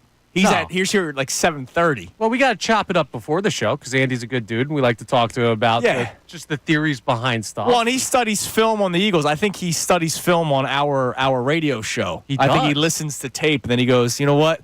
I know what I'm going to come in with today. So Andrew joins us for the entire 8 o'clock hour. All right, Brendan, what text messages do we have on any of our topics today?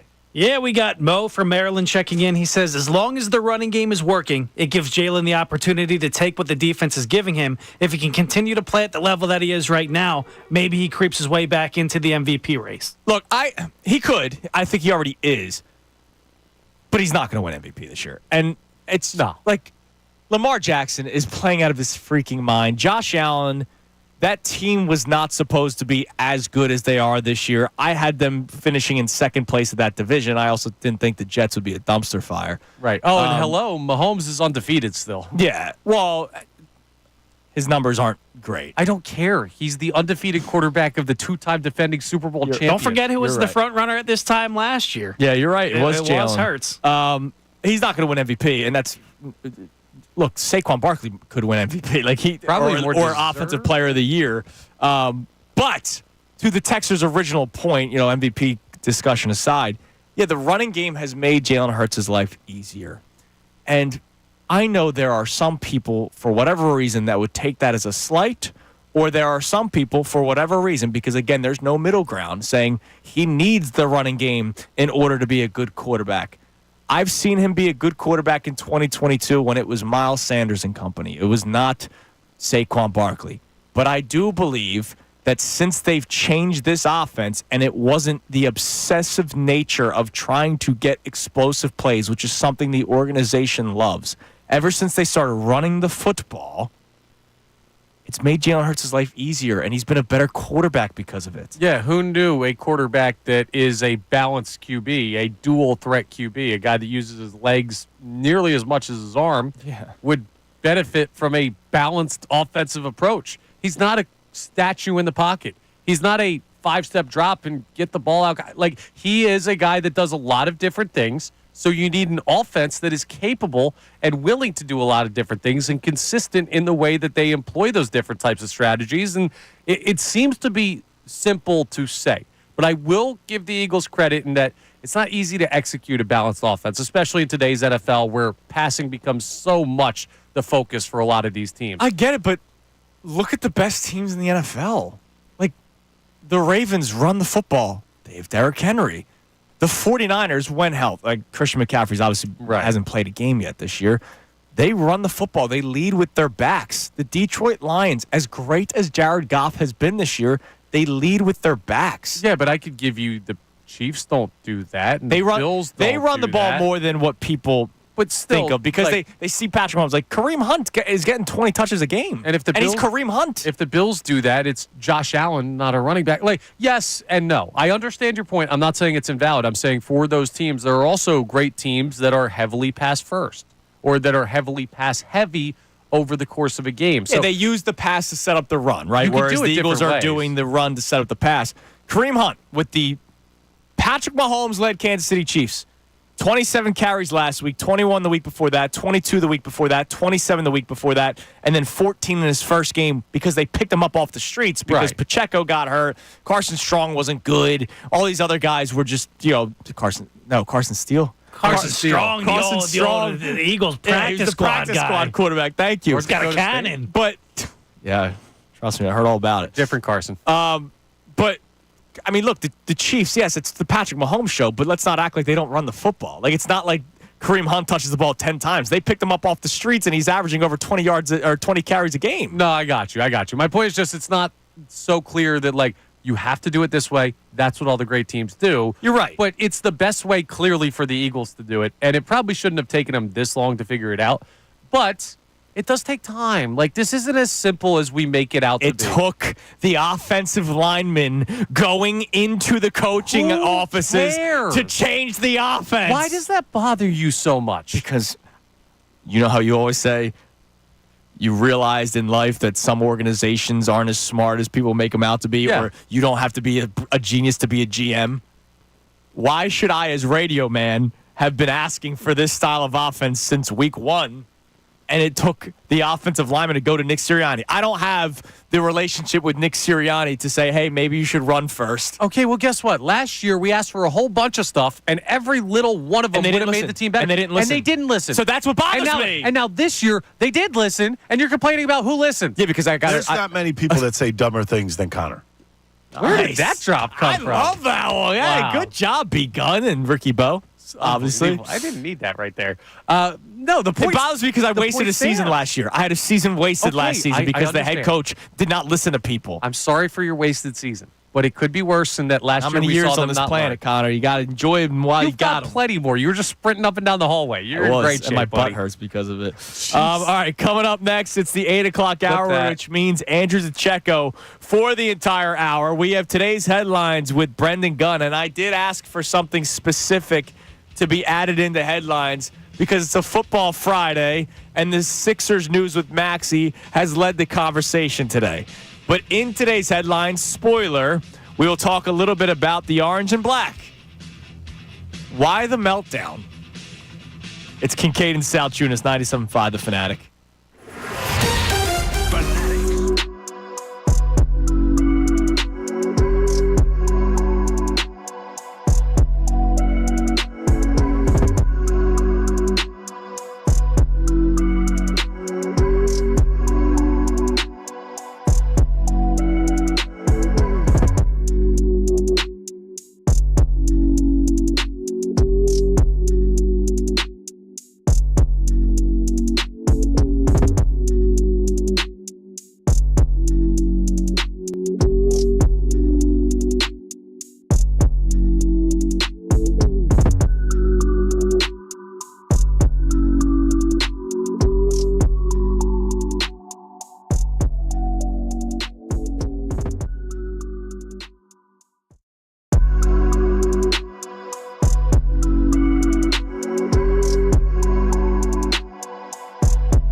Indeed, Kincade and Salciunas here on 97.5 The Fanatic. Johnny out sick today. Connor is filling in for him. Brendan Gunn producing the show, which means today's headlines with Brendan Gunn comes your way at 8:05. But it is an 8 o'clock hour on a football Friday, which means Andrew DeCecco is here for the entire hour. Andrew, good morning. What's going on, man? Good morning. I'm doing great. How are you guys? We are great. We're excited for Eagles-Cowboys. Are we? Okay, I'm excited for football. How about that? I'm excited that you're here because we can talk like legitimate football with you. And around 8:30, like we always do on Fridays, we'll do matchups and stuff. It is a shame, though, that there's not much luster to this. Tim McManus was on with the best show ever the other day and basically straight up said, yeah, there's nobody in the locker room right now that's like, it's Cowboys week. And he told a story about Trent Cole and how Trent Cole on Wednesday of Cowboys week. Standing on a chair and had like a face as if he was about to walk out the tunnel and go play, but it was Wednesday. You're around the team all the time. Are you getting any sort of sense that this is a different type of game Sunday? No, I'm not at all. And this is something that I brought up during the week. You don't see the same energy. It's not palpable, right? So what I'm seeing is a lot of young players who don't really have any understanding of the history and the rivalry. And in many cases, they have friends that are on that team. So and that's not just exclusive to Eagles Cowboys. No, that's across the NFL. So I think what you're seeing is it's just another game, but maybe to someone like a Brandon Graham or a Lane Johnson, they're very well versed in that. You see that a little bit more, but I'll be talking to Will Shipley next week, and I'll ask him. I'm going to ask him if any of the veterans sort of imparted that and sort of gave them that history lesson as to what it means. Try, but like, bottom line, it's a division game. Like, honestly, that should be the motivation within itself. Like, all right, this is a team that you're going to face twice this year. You can end their season or at least make their season close to ending on Sunday if you beat them.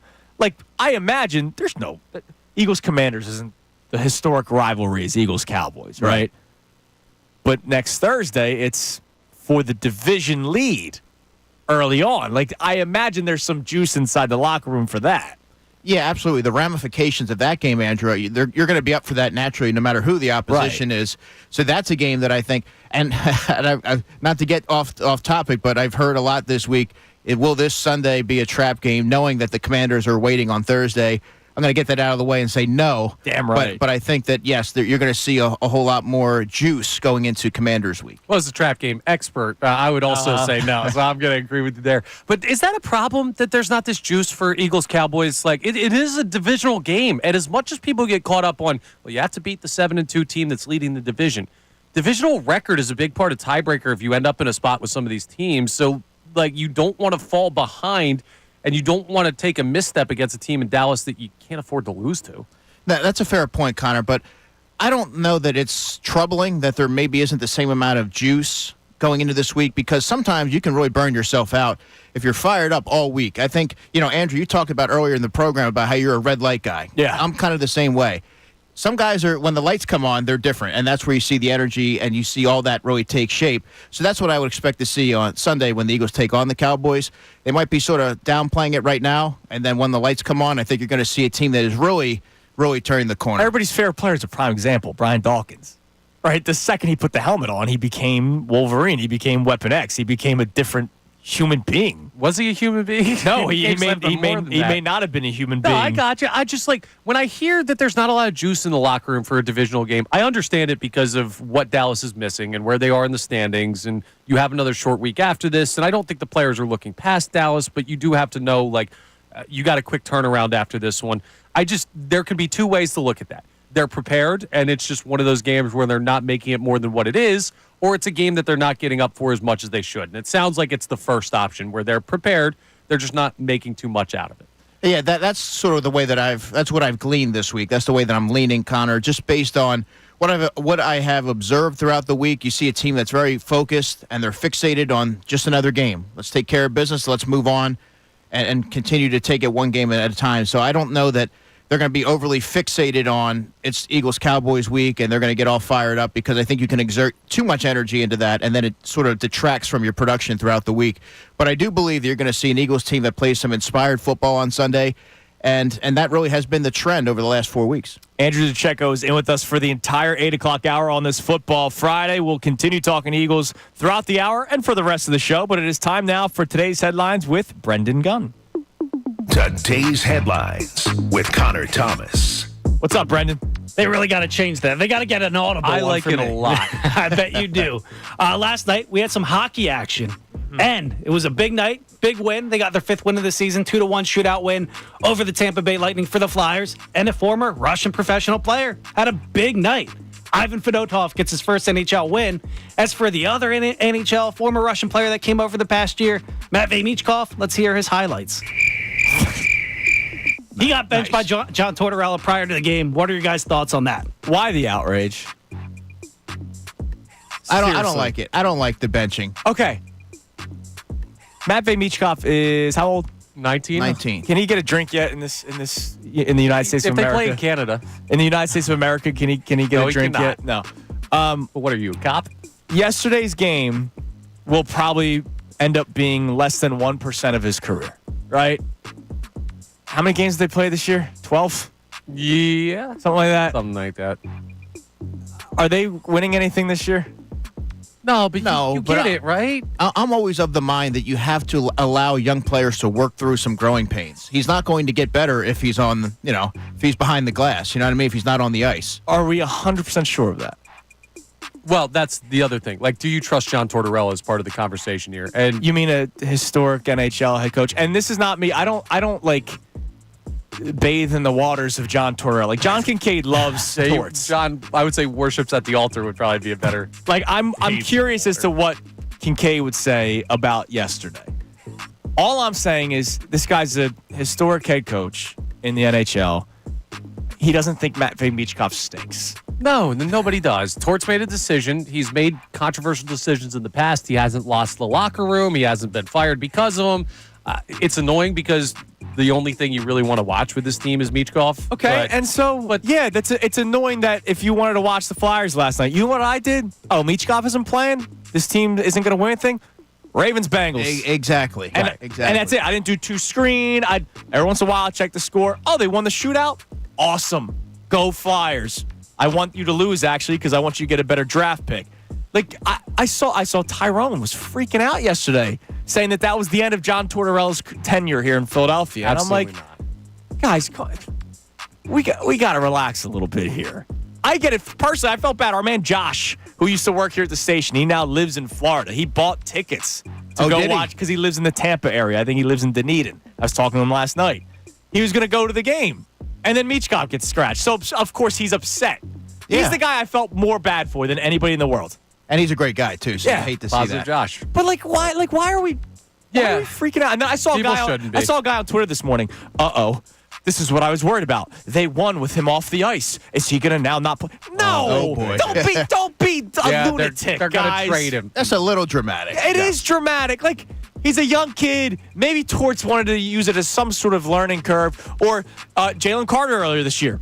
Let's turn it into football. He didn't play on the first series. What game was that, Saints? Saints. He didn't play in the first series because he was late to a couple of meetings. And so he dominated the rest of that game. You know what you do?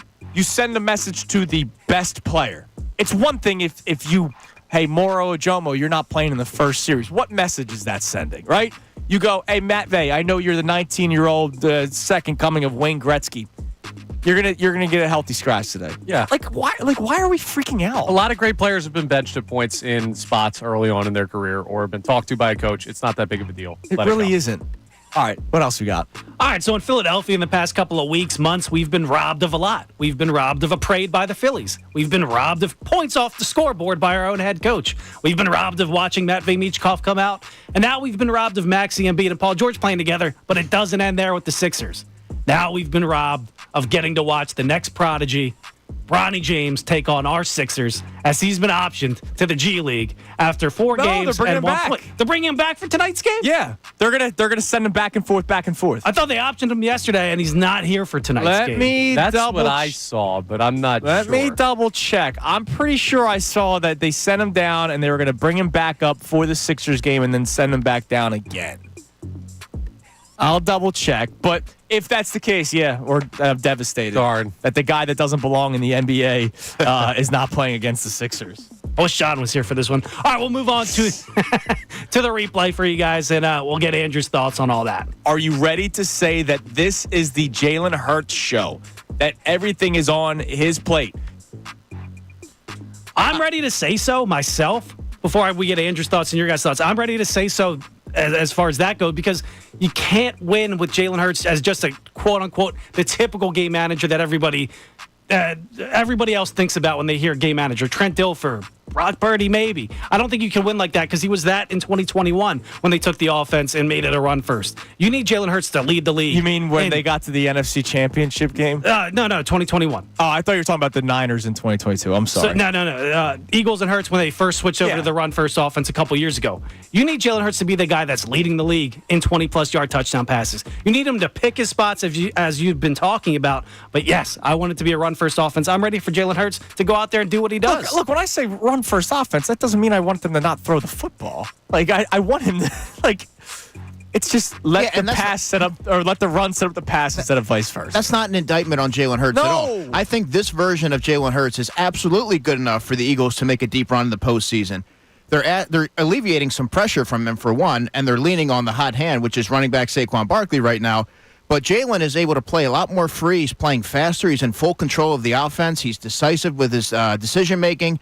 So I think what you're seeing is a quarterback who's sort of growing right before your eyes, and this version of Jalen Hurts is absolutely good enough. So that clip you heard there, it was one of our main topics today because of what Sal Paolantonio had to say on ESPN. By the way, Bronny will be with the Lakers tonight.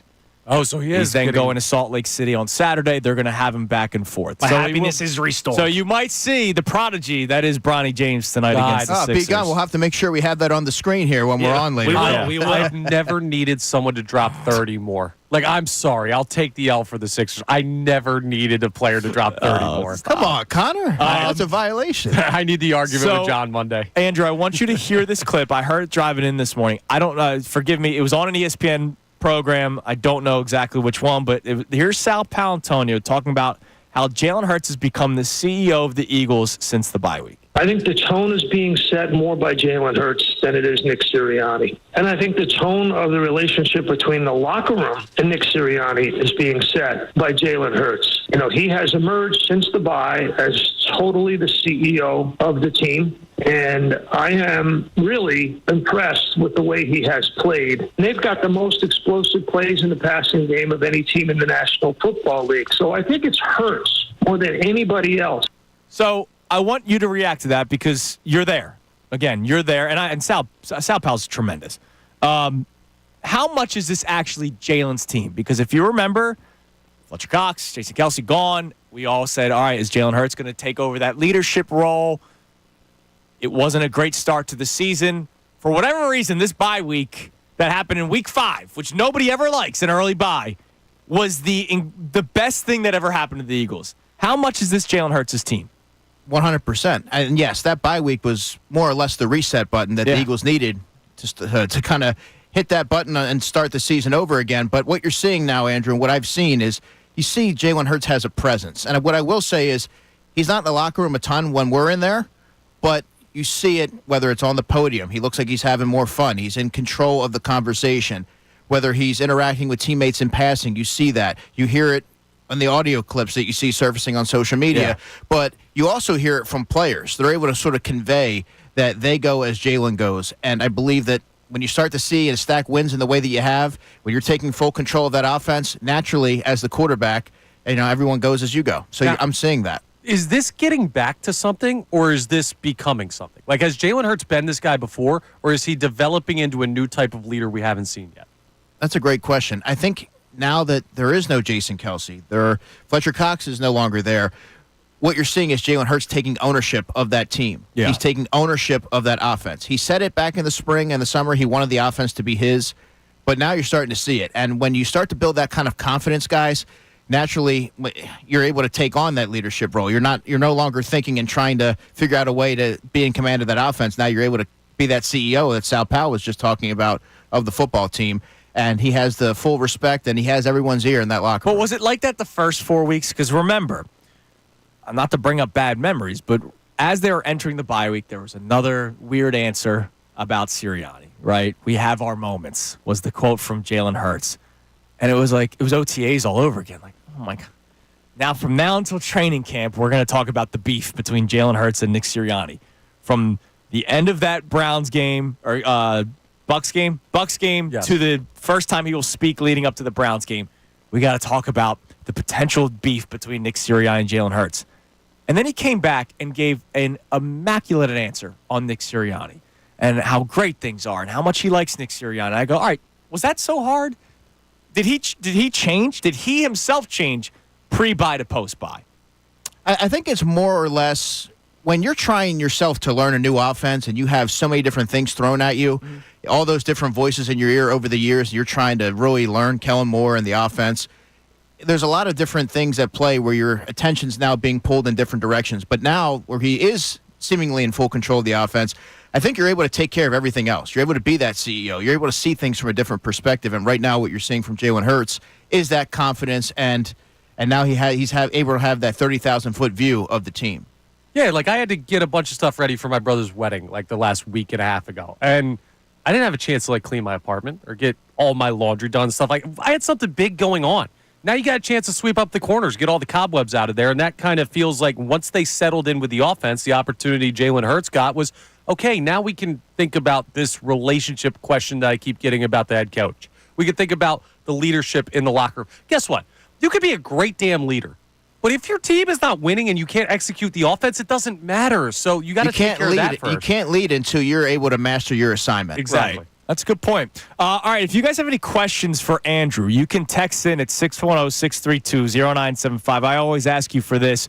If you have a question for Andrew, make sure you lead your text with question for Andrew. That way Brendan can, sort those things out and then ask Andrew the questions specifically. Or if you just want to chime in on any of our topics, feel free to do that as well at 610-632-0975.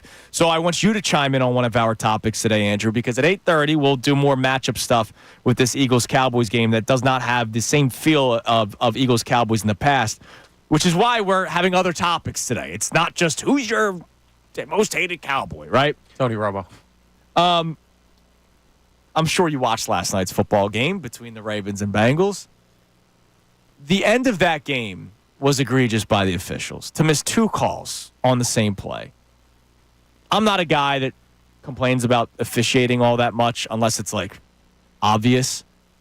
What can the NFL do to improve officiating without making it everything's reviewable, you got to do everything, you got to do this, you got to do that, because the human element is the human element. But when Joe Burrow's face mask gets pulled down as he's throwing a pass for a 2-point conversion, there's no gray area of a face mask penalty. If you touch the face mask, it's a face mask penalty, especially the quarterback. How is that missed? Yeah, there's not a lot of consistency week to week. You look no further than Saquon's fumble against the Jags. Yeah. I mean, that's one that every other year it seems like that would not be a fumble. But the league has to do something about whether it's getting all of the refs in a collective area and you're sort of putting them through an extensive training course in order to establish that sort of consistency, because you could easily see a call this weekend that is called where it wasn't called and vice versa. Absolutely. So I just think that they need to do a better job in teaching them during the offseason to make sure that you're seeing that. Do you think any of that stuff would be reviewable? Remember they tried the pass interference. It didn't work because there is a gray area with pass interference. Sure. Like, sometimes it's not as obvious as we make it out to be, and it's a judgment call by the referees, which is why let's not act like it's easy to be a ref. All right, it's a difficult job to have.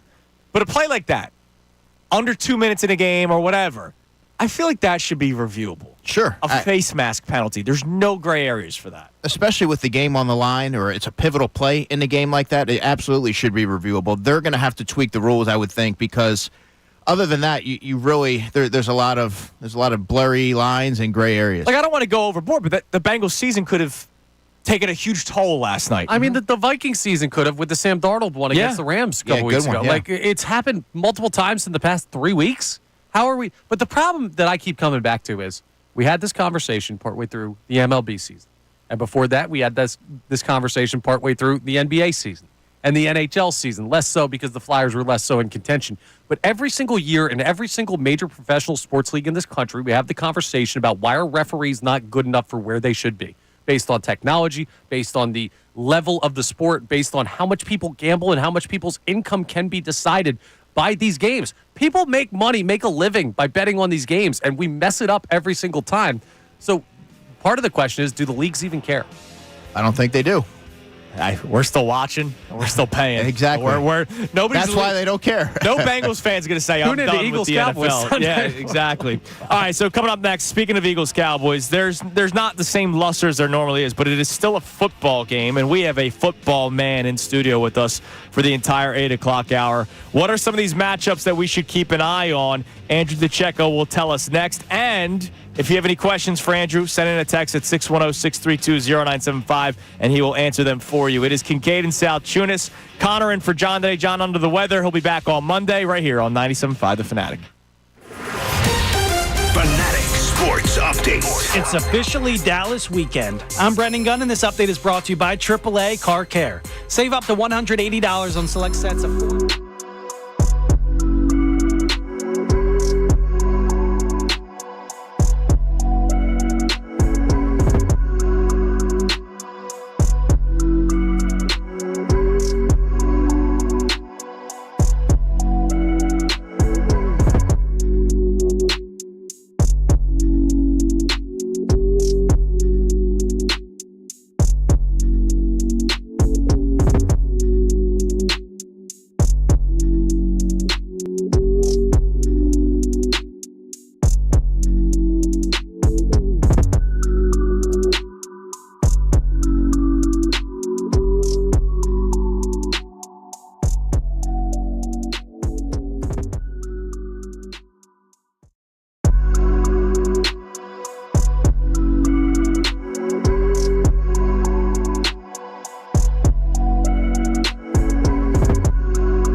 Football Friday here on 97.5 The Fanatic. We're joined by Andrew DeCecco for the entire hour. Connor is sitting in for John today. John, under the weather. We found out what under the weather came from. Yeah, so it comes from sailors in the 1800s. You'd go below deck to get away from the weather when you were sick. So that's literally under the weather.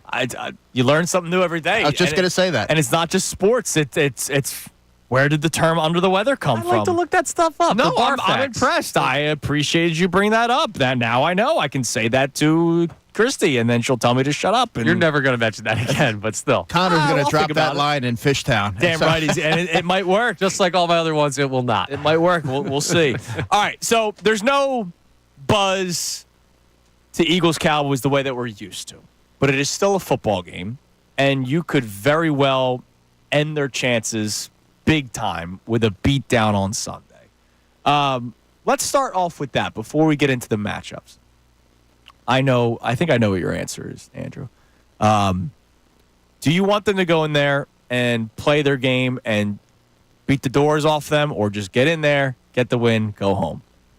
Well, I think if you're the Eagles, your objective is always to win. And the manner in which you win, I don't think that plays into it at all. Certainly not for coaches or players. Yeah. But you do want to make sure that your defense looks the way that it has. You want to make sure that the offense is as rhythmic as it's looked in the past few weeks. So you want to check off certain boxes. But I don't know that you need to blow the doors off of a team for it to warrant as a successful, outing. I think you want to go in there, win, and then fixate over the next opponent. I just like that they've been later. walking around with their chest out a little bit. I think that's been working for them. I know you like that. I think Connor likes that. Last year they didn't. Last year they did not walk around with their chest out. This year they are after these last couple wins, and I think it's helped them out a little bit, except for their head coach. But we'll talk to you about that in a little bit. And one thing that has really caught my attention with this team is you said that they're walking with their chest out, but they don't show it, at least not outwardly. And they're able to be composed and poised going into each week and not overlook the opponent. It would have been so easy for them to bypass the Jags, and they scored their first quarter points of the season, and they came out firing. So I do think that this team is really focused week in and week out, and that's a testament to the locker room and the structure there, but also head coach Nick Sirianni. Yeah, and it's not just level of success, right? Because you beat the Cowboys, you beat the Cowboys. I think we're going to be okay with that, but it's more this team should be capable of really comfortably beating this Dallas team with Cooper Rush.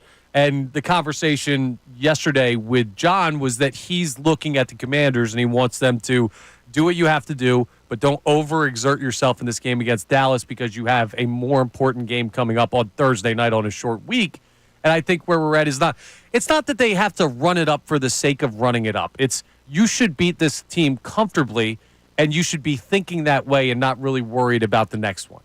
That's a fair way to look at it, Connor, and we'll get into the matchups, and I'll show you, and I should ease any concerns that any may have. But in a perfect world for the Eagles, they're going to get out to an early lead and be able to kind of carry that into hopefully the third quarter for them, and then you can rest some players like you saw against the Bengals, like you saw against the Giants. All right, so what are some of those matchups that we should keep an eye on? We know that Cooper Rush will be the starting quarterback for the Cowboys, but they still have decent players on that team. So what are some matchups that we're going to keep an eye on? Well, this game is starting to set up for a monster performance from Jalen Carter. And what I mean by that is the Cowboys are starting a rookie left tackle in Tyler Guyton. They have a rookie center in Cooper Beebe. And by the way, Zach Martin, their star right guard, is likely not going to play on Sunday. So they're going to be decimated on the offensive line for all intents and purposes. And that's where you're going to see someone like Jalen Carter really reap the benefits. Milton Williams reap the benefits. Jordan Davis, his stats don't show up in the box score, but what he's been able to do has been keeping linebackers like Zach Bond and Nakobe Dean clean. Oh, yeah. I would expect Nakobe Dean to be very effective attacking the middle of that Cowboys offensive line. Another matchup that I'm looking at, guys, is rookie cornerback for the Dallas Cowboys, Kalen Carson versus Devontae Smith. Good luck. Because if anyone heard my interview with Todd Archer from the Dallas Cowboys, he covers them for ESPN.com, he said that Bland's not likely to play this week. He has the foot injury. He's been injured for a while. So Kalen Carson's probably going to get the start again. He was their fifth-round corner out of Wake Forest. I talked to him at the NFL Scouting Combine. He called himself the stickiest corner in the draft, which I said, okay, but Quinyon Mitchell does exist. But he's not going to lack for confidence, but I would expect Jalen Hurts to target Kalen Carson throughout the game. And for Dallas, I would expect them to get tight end Jake Ferguson involved. Jake Ferguson is second on the Cowboys with 52 targets. He has just 338 receiving yards this year, no touchdowns. But he's a hell of a player. He's a good player. There's something with the Cowboys and tight ends, man. They just keep on finding them, man. And for a quarterback like Cooper Rush, making his 7th NFL start, he doesn't have the big arm. He doesn't have he's not fleet-footed. He's not going to escape the pocket. Right. But naturally, as a quarterback, you're going to try and lean on your safety valve, which is your tight end. Yeah. He has the length. He's going to be a good red zone target if they're able to get in near the red zone. So he's going to be peppered, and they're going to continue to challenge Nakobe Dean in coverage. It's not smart. They're going to continue to challenge Zach Vaughn in coverage, and to me, that sets up to be a big Jake Ferguson game in terms of at least targets. Talk to me about Micah Parsons, because he's a dude that could, there are maybe 3 in football on the defensive side of the ball that can make enough of an impact that they can change a game like the level of a quarterback. Like, Micah Parsons can legitimately change a game. The game changer tag is overused these days, just like trap game. But, how much worry should the Eagles have for facing him? He hasn't really killed the Eagles in his career. Right, and the Eagles have done a really good job at neutralizing, whether it's Lane Johnson, whether it's Jordan Mailata, but also it's been the RPO stuff. Yeah, leaving him in conflict. They constantly find ways to put him in a bind where he's not able to attack or pin his ears back. He's sort of trying to have to read and react, and that's where you're able to kind of stave him off. So I would expect much of the same. But he's a game wrecker. All it takes is one play for someone like Micah Parsons. And then, of course, you have to be mindful of CeeDee Lamb on the other side, who can line up inside or outside. But, I think you like the way that the Eagles secondary is playing right now. And for a quarterback like Cooper Rush, who's not going to have a ton of time, he's not going to be able to improvise and make plays outside of structure. I think you have to like the chances of the Eagles going into Sunday. Does it do anything? You mentioned the Eagles secondary playing really well, and they have. Does it do anything for you when you see what they did against Cincinnati a few weeks ago? And then you watch the Cincinnati game last night, and you see how much success Joe Burrow has. That does something for me. I'm curious, the football guy that you are, does that mean anything to you? Yeah, absolutely. And look, going into the season, I was a little bit more bullish on the defense than most, but even I could not have foreseen this happening. The linebacker resurgence. Not only has it been Zach Vaughn and Nakobe Dean having a tremendous start to their season, but also linebackers coach Bobby King, who's now been name-dropped by Nick Sirianni, Vic Fangio a couple weeks ago. Jeremiah Trotter Jr., when I spoke to him, talked about how instrumental he's been for their development. And then the secondary they're blossoming right before your eyes. Yeah. And Cooper DeJean, that insertion in the nickel role, has really been the catalyst to the defensive resurgence. So to me, I think you're seeing all 3 levels really work together, and they're hitting their stride at the right time. I hate to do this to you because you have such great information, and this is a stupid, radio question, but I do want to ask it. Who's the better team right now? That Jaguars team that you just played, or the Cowboys with Cooper Rush? I think the Jags team. See, I am inclined to say the same. And that's crazy because, if you put Dak in there, the Cowboys are clearly the better team. Yeah. But that Jacksonville team, you talked about the matchups you'll have and the numbers, and you're doing a great job of making us feel better about this matchup against the Cowboys and how comfortable we should be. Not that anyone felt bad at any point, but when you compare them to that Jacksonville team, it's almost like more of the same, and we felt so comfortable about that win that I almost got ran out of town for calling it a trap game. So I'm with you, and it feels like another 3-foot putt for this team. Is that the right way to look at it? It should be. It absolutely should be. And, by the way, they're going to have Dallas Goedert back for this game. Yeah. So that's somebody that I saw it all through training camp. Jalen Hurts, that was his go-to guy.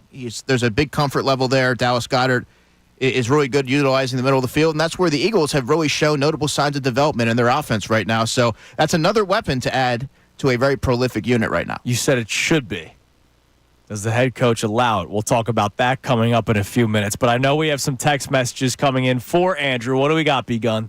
Yeah, we got somebody checking in. Nameless guy in the 215. He has a question for DeCecco. He says, will anybody eventually emerge as a legit number 3 wide receiver for this team in the second half of the season? Good question. It is worth noting that Britton Covey should be returning. His 21-day window should be opening really any day. Yeah. But I think Jahan Dotson can give you enough. You can supplement enough with Jahan Dotson, with Britton Covey, if you need Johnny Wilson to step in there. The third option, the third wide receiver on this offense isn't going to see a ton of targets anyway. Not when you have A.J. Brown, Devontae Smith, Saquon Barkley, Dallas Goedert. So I think that you can get enough production from those couple of players that it shouldn't really much matter. And here's how I look at it. I remember John was really worried before they trade for Jahan Dotson. What are they going to do at wide receiver 3? I don't look at it as who's wide receiver 3. I look at it as who's my third option. And Dallas Goedert is a receiving threat. Yep. Saquon Barkley. Grant everything Calcaterra that has emerged, by the way. Right, been so very good. I understand if you're looking at a depth chart and you see WR3 and you go, man, Dotson's been a little disappointing since they traded for him.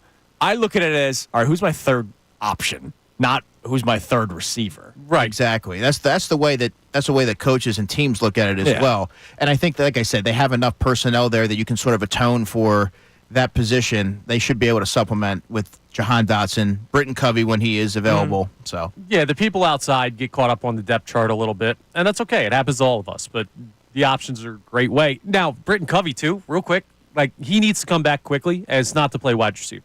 Punt return, you're I need terrified of Cooper. DeJean? I'm not terrified of DeJean. I'd almost like the dumb sports Vic Fangio's fan terrified brain, of it. I'm sure, and he should He's straight be. up. He's straight upset. He doesn't like him returning punts. Well, the dumb fan brain in me was, how cool is it going to be when Cooper DeJean takes one to the house? But the more rational type of, I'm not an analyst, but if I was, I'd be saying, well, you don't want that guy who's playing corner like every down go out there and then return kicks. yeah, I think Vic Fangio is counting the days. Yeah, I think that's pretty safe to say. All right, coming up next, we'll get a couple more questions from the audience, but I want you to talk about Nick Sirianni for us coming up next because, like you said, it should be a 3-foot putt victory, but will the head coach allow it? It is Kincade and Salciunas. Connor in for John today. Andrew joining us for the entire 8 o'clock hour right here on 97.5 The Fanatic. Now, a Birds Insider update.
8:48 on Kincade Salciunas here on 97.5 The Fanatic. Connor in for John today. John will be back on Monday. Andrew DeCecco is in with us for the remainder of the 8 o'clock hour.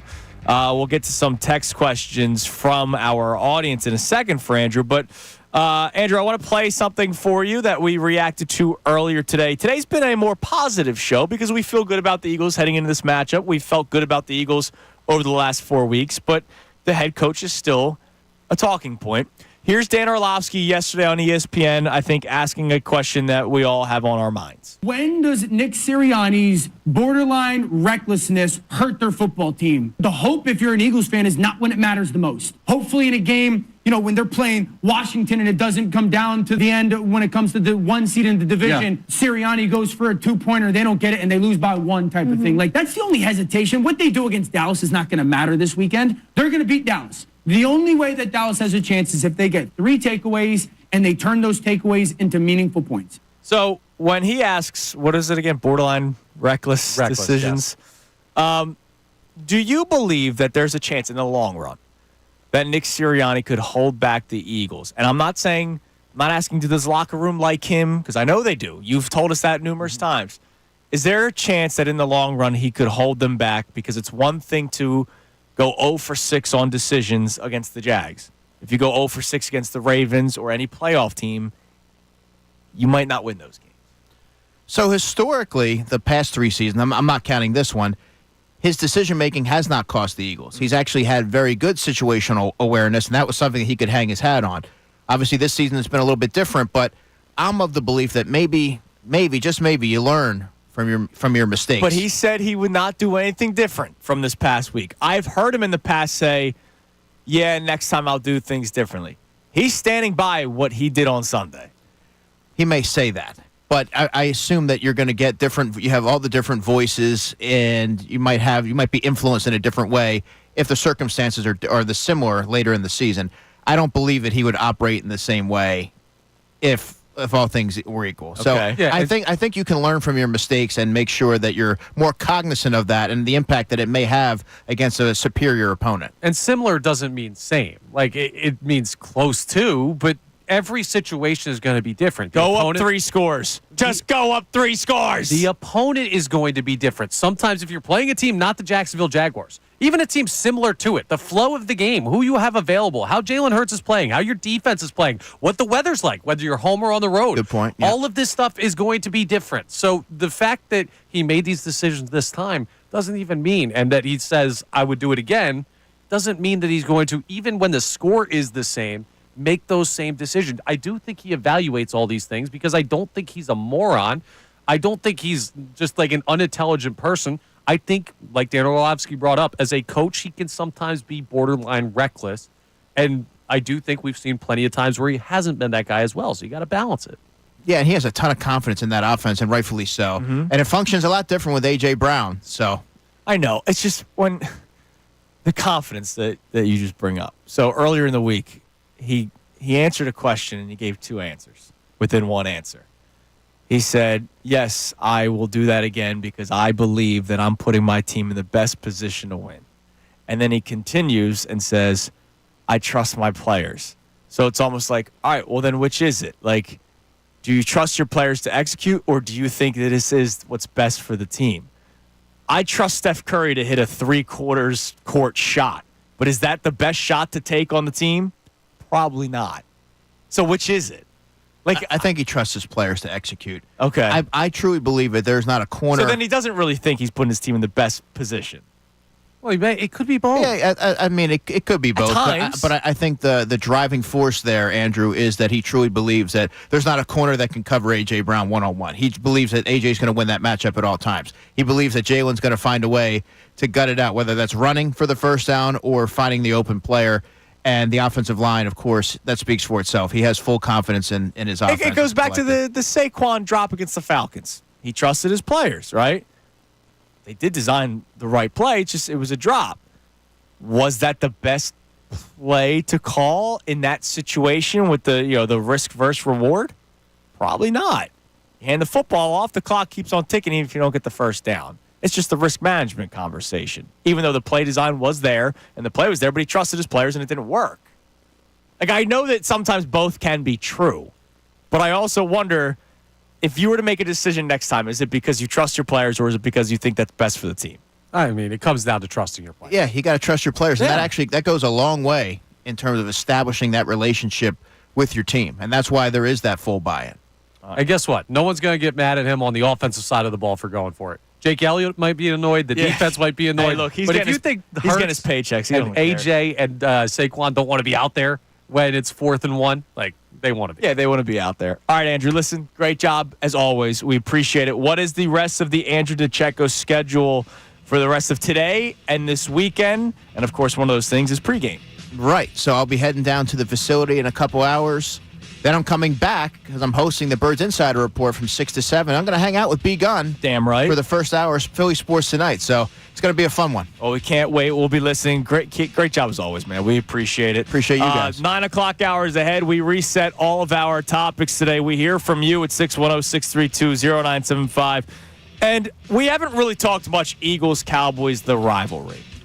I do want to get into something coming up next about it. And no, it's not looking down memory lane. It's being proud to be an Eagles fan. I explain more coming up next. It's Kincade and Salciunas. Connor and for John today, 97.5 The Fanatic.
a.m. on a football Friday. I hope you had a safe drive into work today. We thank Andrew DeCecco for joining us for the entire 8 o'clock hour. It is Kincade and Salciunas. Johnny under the weather today. He is out sick. He'll be back on Monday. Connor is filling in for him. Brendan Gunn is producing the show today. So we'll check the text line coming up in a little bit. But just to kind of reset the show, because we've been talking nitty-gritty football stuff with Andrew for the last hour. We started off the show talking about Jalen Hurts and whether or not you are ready to say that this is the Jalen Hurts show, that Jalen Hurts is the Philadelphia Eagles. Here's Sal Paolantonio. He was on ESPN yesterday. I heard this clip driving in this morning on our overnight programming. Here's Sal Pal talking about Jalen Hurts and how he has changed and how he has grabbed this locker room, this team, since the bye week. I think the tone is being set more by Jalen Hurts than it is Nick Sirianni. And I think the tone of the relationship between the locker room and Nick Sirianni is being set by Jalen Hurts. You know, he has emerged since the bye as totally the CEO of the team. And I am really impressed with the way he has played. They've got the most explosive plays in the passing game of any team in the National Football League. So I think it's Hurts more than anybody else. So are you ready to say this is Jalen's show? Jalen Hurts is the face of the Philadelphia Eagles, and this is what I've been wanting.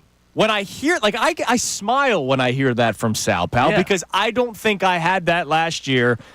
It's what I was going to hold him to this year. I'm guessing he wasn't necessarily doing it the first 4 weeks, which is why Sal Pal is saying since the bye, he has really become the CEO of the football team. It's his voice that's being heard and not Nick Sirianni's, and this is not a shot at Nick Sirianni. This is what I wanted, and I'm starting to get it a little bit. Now, obviously, you have to play well at the same time, and he's been doing that because they did the offense that I've wanted. So I'm very happy with the direction of the Philadelphia Eagles right now. You should be. There's nothing really to worry about short of the head coaching position currently with the Philadelphia Eagles. The problem is the head coaching position is kind of the string that ties everything together at the top of the way the team operates on game day. But Hurts is the top of the players, right? He is the guy that basically has been running this team, and post-bye week, it has been going really, really well, and that's what the franchise quarterback should be. You said this is what you've been waiting for. I think this is what a lot of us have been waiting for. Once he got that payday, a lot of stuff goes on your plate. And we heard reports about that being tough for him to deal with when he first got that payday.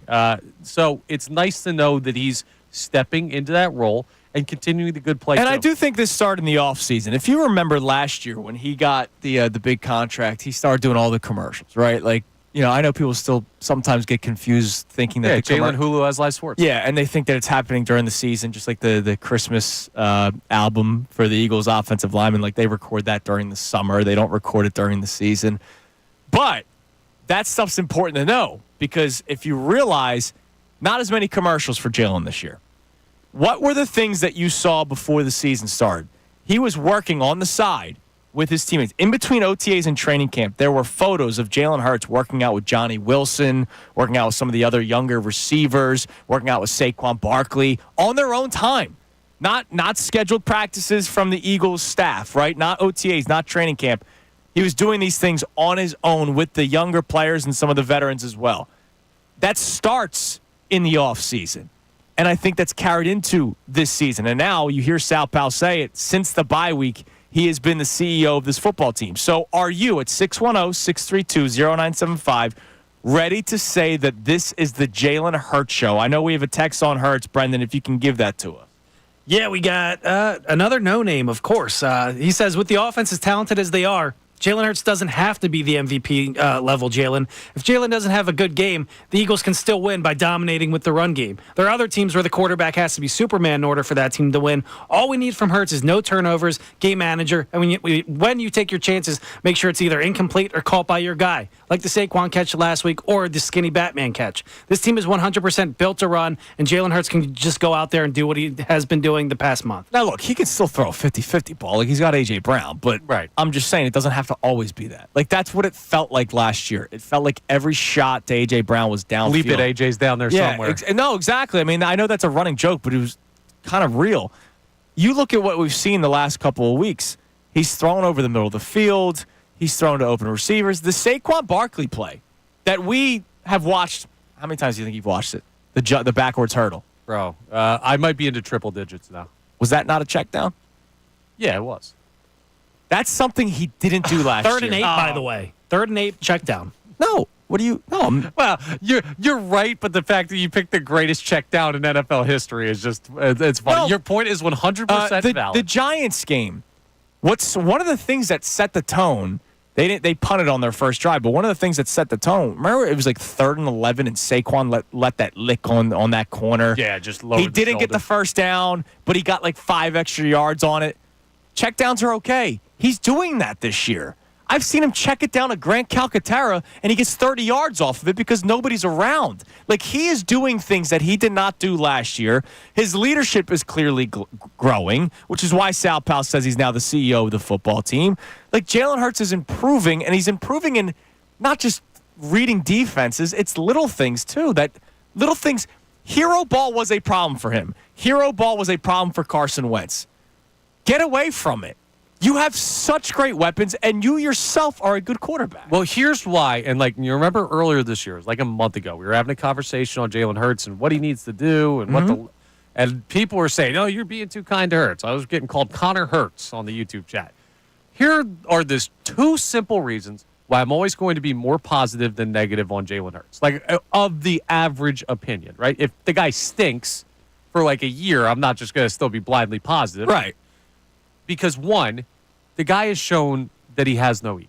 What he did at Alabama, where he was benched at Alabama, and then he became the great teammate. We heard all those reports before he was ever a pro. We know that he's able to put himself behind the team. Yeah. The other thing is we know he's an incredibly hard worker.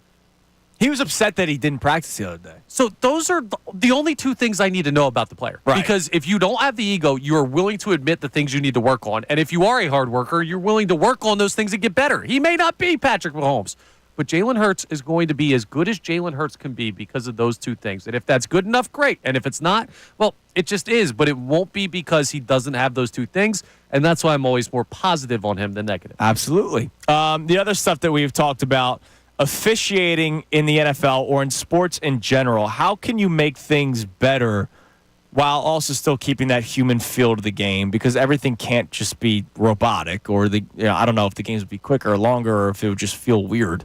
The play at the end of the Bengals-Ravens game last night where Joe Burrow is grabbed by the face mask and somehow nobody calls it. I actually saw a screenshot. The guy that grabbed Burrow's face mask, the lineman that he was able to knock down to get to Burrow, he was holding his face mask at the same time. He got the double face mask? So he had 2 face masks. Are we sure they don't cancel out? Maybe that's what it is. I got to check the rules. So the player that grabbed Burrow's face mask was also grabbing the face mask of the offensive lineman that he was able to put down on the ground. So a double face mask that somehow missed. And I get it. Offensive linemen and defensive linemen, the hands are going to the face all the time, right? That's why the old adage of, oh, you could call holding on every single play. When Burrow's face mask is grabbed, that's a penalty. There's no debating it, right? Whether it was before a throw, after a throw, it is a penalty when the face mask is grabbed, especially the quarterback, because if you breathe on the quarterback, it's a 15-yard penalty. The Bengals lost the game ultimately because of that yesterday. How can that be improved? And lastly, Sixers related, Tyrese Maxey will be missing time. The report from Shams Charania read as follows. Philadelphia 76ers All-Star Tyrese Maxey is expected to miss a couple of weeks because of a right hamstring injury. Sources tell ESPN full evaluation coming later Thursday, but sides are bracing for Maxey's absence. Of course, it came out yesterday that they were going to reevaluate him in a week, but they're saying a couple of weeks. I'm going to say, let's just say 2 to 4. Yesterday, we asked the question, at what point do you look at the record, which is 1-6, and the standings, where they're dead last, and you say, uh-oh. You and I both agreed it was too early yesterday. John already was panicking. John said before the season, I think. We said yesterday it was too early. We also thought that Maxey would probably miss a game or 2. He might miss 4, 5, 10. I don't know how many. Could miss a month. Well, I'm sorry. What's the injury again? Hamstring injury. Yeah, we know that. Don't tell James Jones. It's dude. Yeah, exactly. Don't tell James Jones. So he'll say he quit on his team. All of a sudden, you go. Hello, maybe mild maybe it is time to start looking at the standings and saying, "Uh-oh, I'm not going to do it yet." But I originally told you end of November. Yeah. If they drop a couple of more games here, again, Embiid not playing until the next Knicks game, which is on Tuesday, that means they have 2 more games before that, where it will be Paul George by himself against the Lakers and Hornets. And before you say, the Hornets, they should beat them. What about the Grizzlies and Pistons and Bucks and Raptors? The Sixers lost all of those games. They're just not a good basketball team without Joel Embiid. This is why I always say that Joel Embiid is the most disrespected athlete in the city. You see how bad they are without Joel Embiid. For all the blow-it-up people, for all the build-around Maxey people, they're 1-6. All right, this is why you need Joel Embiid. But Embiid's going to come back for the Knicks game and then probably not play the next night because it's a back-to-back. If they're 1-9 through 10 games or 2-8 through 10 games, what are we saying? I mean, we're saying the same thing we're saying now. The problem is if at Christmas they're like 10, 15 games under 500, like you're in major, major trouble. But yeah. This early, there's a lot of ground to make up. And if I'm Joel Embiid and I'm tuning in today and I'm hearing this, I'm saying, guys, you forget how good I am? Like, I think we do. I think we will remember when we see him on the court. But I think there's been so much talk about what Joel Embiid has done this offseason, and playing in the Olympics and whether or not he's healthy and load management, that we again have forgotten, like, oh, this dude in and of himself is a walking win for the Philadelphia 76ers against some teams. And he's going to have Paul George on most nights. I think they're more okay than they feel right now. But I think it's very hard to project that out without seeing Embiid on the floor. No, absolutely. It is hard to project it out, especially when it's been as bad as it's been through 7 games so far this season. And let's not act like he's just going to step right on the court and everything's going to be great. He's going to probably have some sort of minutes restriction. Probably. But Paul George had a minutes restriction and played 32 his first night Like, he's out. been notorious for starting slow. I know last year he had an all-time start to the season, and then we know how it ended. But is his December going to be October? Start. Yeah, and oh, by the way, I don't know how conditioned he's going to be to start. How many times have we seen Joel coming off of an injury not look great? Like, well, that's why they've ramped him up. I wouldn't say that I would not expect, as one of the biggest Joel Embiid fans in the city, I do not expect for them to win the first 5 games that Joel Embiid plays. And then all of a sudden they're right back to 500. Well, yeah, but I also think it's just I brought it up multiple times. Sports fans in the city, and maybe in multiple cities, but I only work in Philadelphia. I'm only a Philadelphia fan. We have that object permanence issue where if we're not seeing something currently, it doesn't exist sometimes. And that's not how things work. Joel Embiid is still a great basketball player, and just because we haven't seen him on the floor doesn't mean like all of a sudden there's all these issues. Now, there are major issues with the team, but with him, he's still very, very good, and I think a lot of people just need to see it to be reminded of. Okay. All right, what do we got on the text line? 610-632-0975. We got our pick segment coming up at 9:30. And I do want to talk about the pride of being an Eagles fan, specifically about this upcoming matchup on Sunday. What do we got, Brendan? All right, we got Jake from Delco checking in on the referee discussion. He says it's the year 2024. How do we not have a skybox devoted to at least 10 refs with binoculars and multiple TV screens that can watch every position group on the field and then whistle down to the referees on the field and get the calls right instantly? Yeah, I mean, look, there's got to be something to it. There has to be. Like, it's really weird. Like, Amazon, what happened a couple weeks ago? There was I think the guy dropped the football before crossing the end zone. The guy on the Jets. But no, this is a different one. Dude? Yeah, dude, it's happening left and right. Oh my but it wasn't called because Amazon didn't have the pylon cam. Oh. So they called it a touchdown. It remained a touchdown, but Amazon's specific broadcast did not have the pylon cam. Bro, we've got pictures of Mars. Get the pylon I know, cam. like, that makes no sense to me. Like, it's so weird how certain broadcasts have certain things and certain games are called differently, and that is the beauty of sports. We talked about it earlier. Like, I love that an umpire might have a different zone than another umpire. The box that you see on the TV screen watching a baseball game is not what the strike zone will be that day. There's an art to it. There's a beauty to it. But there's no gray area to a face mask. No. And yet, it was not called yesterday. The Bengals arguably lost the game because of it and could miss the playoffs because they've now lost 2 games to their division rival because of that. I don't know. Wild. Well, there's only really one explanation given the technology you have, the money these leagues have, the ability that they have to change things. They don't care as much as we do. And I will tell you honestly, like, it's very rare that I get worked up about a call in a game that does not affect the Philadelphia Eagles. Like, I'll see it and I'll be like, that's a BS call. But mostly my reaction is text my buddy who's a fan of that team and laugh at him and call him a loser for getting jobbed on a missed call. I did it with the Vikings face mask on Sam Darnold, and that was right before my brother's wedding, so that's bad work by me. But bottom line is, I do think there's an argument to be made that people will still watch, especially if it's a bad call that doesn't affect their team. They'll be annoyed in the moment, but it won't stay with you, and leagues continue to get away with it because why would they make the change? Right. It's fair. All right, what else we got? Yeah, we got somebody checking in on the Hurts conversation. Let me pull it up. We got Kevin in Idaho. He says we can talk about Jalen being a CEO or game manager, but very few quarterbacks have the overall ceiling that Jalen does. We've seen him in moments that completely wow us, and we know he's capable of taking games over. I fully expect to see it moving forward with the weapons he has around him going forward the rest of the year. Yeah, especially now that they changed the offense. The way that the offense is now being called, using the run to set up the pass, is a great thing for Jalen Hurts, and it's not a slight toward him. It's not a shot toward him. People hear the term game manager, and they want to fight. No, just you have great weapons around you. Utilize them. Don't overdo it. And it's not just a Hurts thing. I want to make that clear, too, because, people hear one thing, and that's all they hear. It's also the organization did this to him. It's the organization's obsession with chunk plays and explosive plays.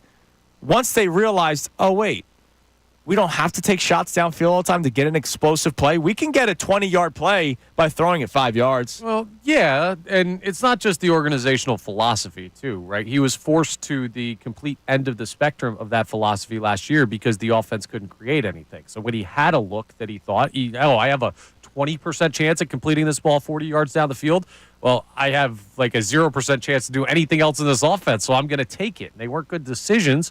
I think he got used to that being the way he has to operate. And I think it took a little bit of time this year for him to gain trust in Kellen Moore's system and get used to it and understand that I don't have to make these crazy plays that I would have had to make Brian Johnson's system look serviceable. Yeah, fair. And I think that's a collective effort with the coaching staff and Jalen.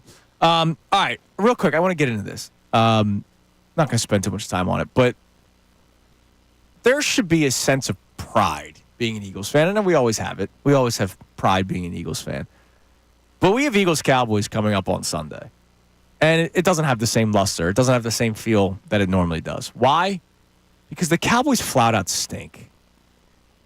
It's a joke. Like, we make jokes about the Cowboys. Ha, ha, ha. Look at Jerry Jones, blah, blah, blah. But it's also very real.